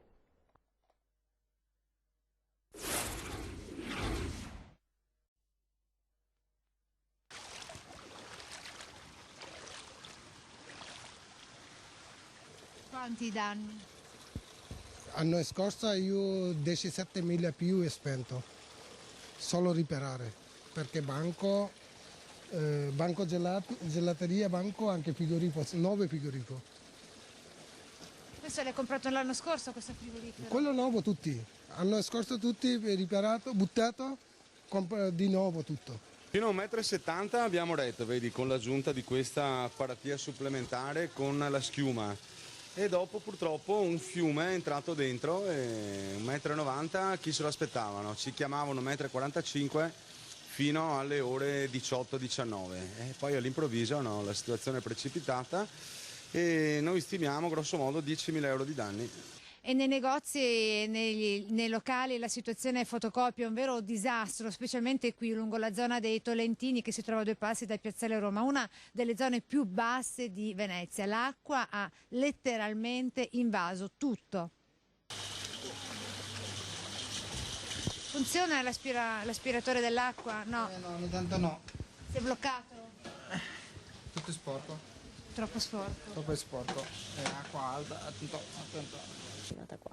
Ecco, questo è il livello dove è arrivata l'acqua ieri? Sì, è arrivata qua.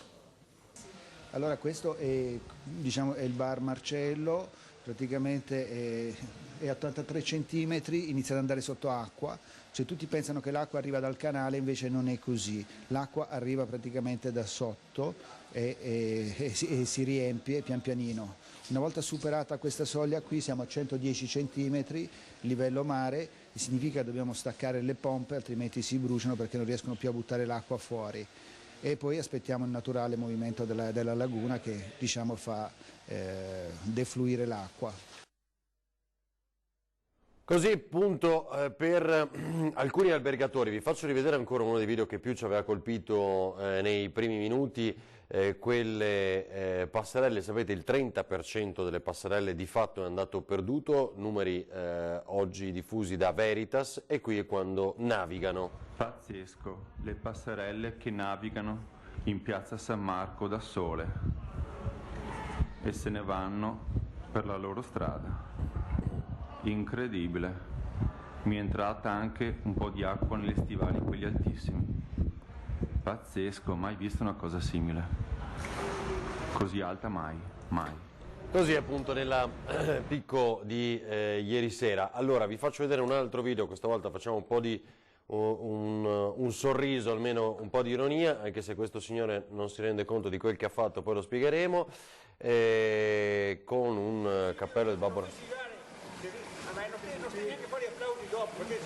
Vuole gli applausi? Col bastone del selfie che fa?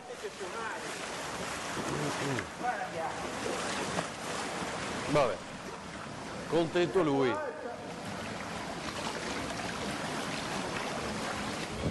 Contento lui, senza forse considerare quello che finisce in acqua a queste ore. 78 centimetri è arrivata in questo momento la marea. Tony, un'altra pubblicità, adesso la facciamo vedere. A una certa ora, no, non è qui la foto, la cerco allora altrove e ve la faccio vedere. A una certa ora lo si può fare, la mostreremo subito dopo la pubblicità, tra poco.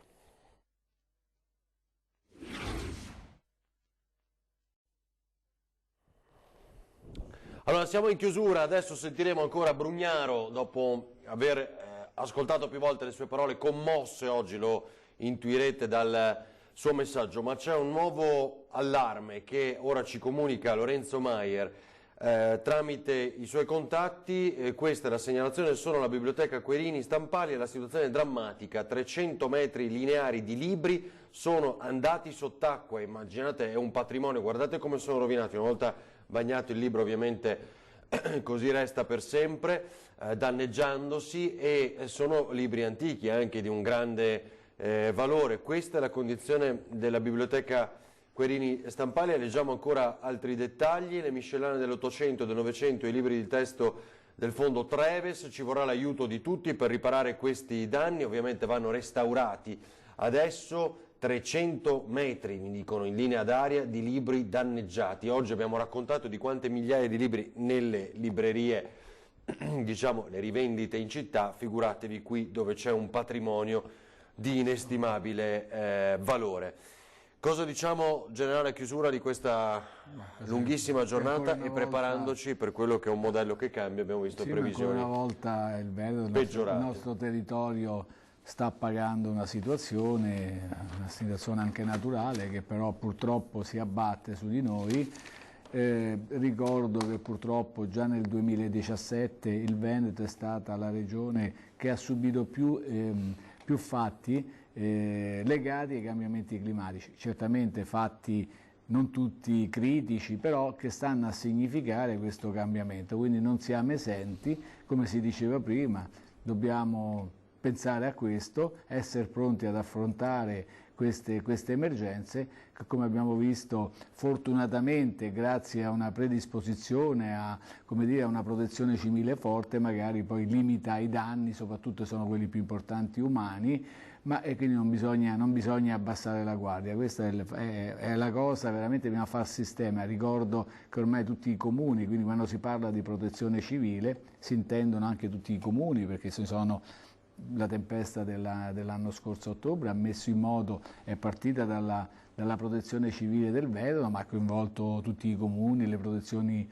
civili locali, le forze armate, tutti si sono mobilitati. Tutti si sono mobilitati, non bisogna mai pensare, non potrebbe da sola, comprese le forze armate. Quindi adesso c'è ancora un po' di criticità, io penso che poi il peggio sia passato, anche se, ripeto, la situazione è ancora critica per una situazione barica, quindi per delle conformazioni bariche e una situazione meteorologica ancora critica, ancora non guarita. Noi non sapevamo. La guarigione è iniziata ma è molto lenta. Nessuno sapeva il nome della tempesta, che ha scoperto dopo settimane, no? Era per noi il Veneto in ginocchio e non sapevamo che si potesse acquistare il nome. Sa la storia, qualcuno, ma questa è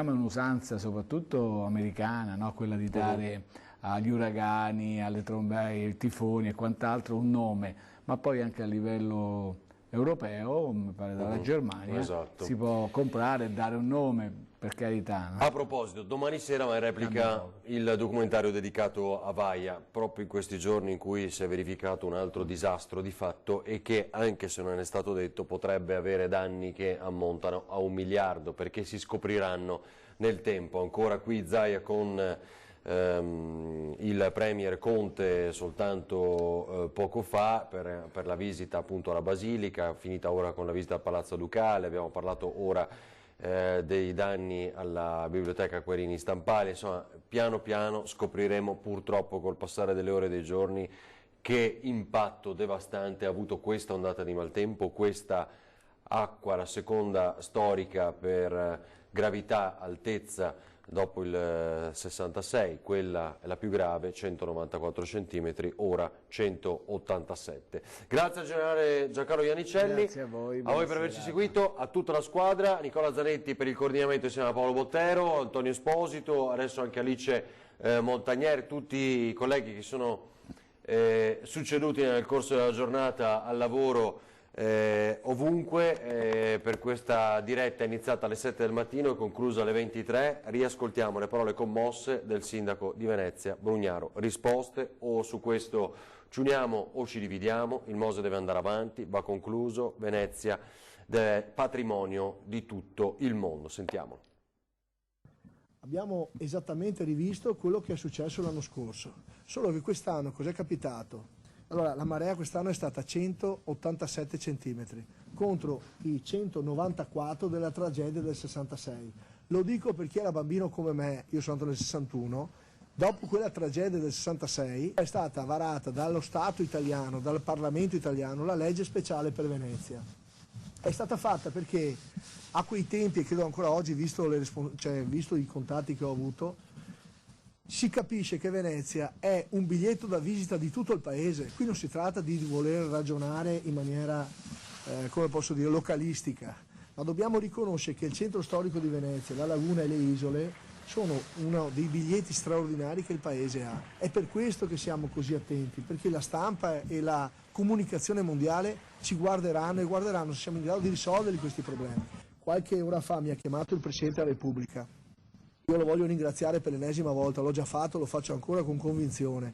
Una persona per bene che rappresenta il Paese, ha chiari gli interessi proprio internazionali dell'Italia. Qui non stiamo più parlando di un problema locale, stiamo parlando di un problema mondiale. O noi sappiamo difendere le nostre eccellenze, oppure vuol dire che non meritiamo di essere eredi di questa grande civiltà, 2000 anni di civiltà. E allora qui siamo tutti insieme. Noi dobbiamo decidere di fronte a una grande tragedia come è questa, e lo capirete man mano che verranno fuori i conti dei danni che sono successi e dei disastri, di quello che non si vede ma che si vedrà. Ci si renderà conto che abbiamo due scelte: o ci dividiamo o ci uniamo. C'era la gente che piangeva oggi perché hanno perso tutto. Non stiamo parlando di povera gente, non è questo il punto. Il punto è che non c'è più certezza. Non sai più come puoi fare a vivere, e se non vogliamo lo spopolamento della città dobbiamo dare certezza. Non possiamo sicuri che questa cosa, se non cambiamo qualcosa, ricomincia ancora. Qui il tema è fondamentale, è la vita stessa della città. Non si tratta di quantificare i danni soltanto, ma il futuro della città, perché lo spopolamento nasce anche da questo. Se un ragazzo vede che stiamo dando soluzioni, pensa di venire a vivere in un centro storico, non comincia a pensare di andare via, perché non riesce più a vivere in questo modo. Io penso che abbiamo un'occasione storica per finalmente risolvere i problemi. Li affronteremo con la protezione civile per quello che compete giustamente l'emergenza, ma poi dobbiamo pensare a intervenire sul sistema delle difese a mare. È inevitabile questa cosa. Allora, dobbiamo primo partecipare in qualche modo, in qualsiasi modo, non chiedo nulla di particolare, ma che la città e comunque il sindaco e l'amministrazione siano presenti per capire a che punto sono queste cose. Non ve lo so dire, non lo so. Però abbiamo speso un sacco di miliardi e non possiamo giocarci la brutta figura. Dobbiamo efficientare la città. C'è da fare mezzo impianto antincendio che manca, cifre enormi, ma lo diciamo, ma qua tutti lo dicono. Adesso bisogna farle. Dobbiamo fare le fognature che non ci sono. Parliamo di dover sostenere l'ambiente. Stiamo parlando della città sicuramente più bella del mondo. Vuol dire quello che vuole Renzi su Firenze, ma Venezia è 100 volte più bella, ed è 100 volte più delicata, ed è 100 volte più meravigliosa, più misteriosa, più affascinante. Per cui dobbiamo prima di tutto crederci noi, non possiamo farci dare lezioni dagli americani, dai francesi, dai tedeschi che ci vengono a dare i consigli. Dobbiamo dimostrare che stavolta ce la facciamo. Pensate oggi, alcuni taxi si sono messi a disposizione gratuita senza che nessuno gliene avesse chiesto per portare le persone a gratis da un pontile a un altro. La solidarietà nei momenti di difficoltà viene fuori e l'Italia dà il meglio di sé.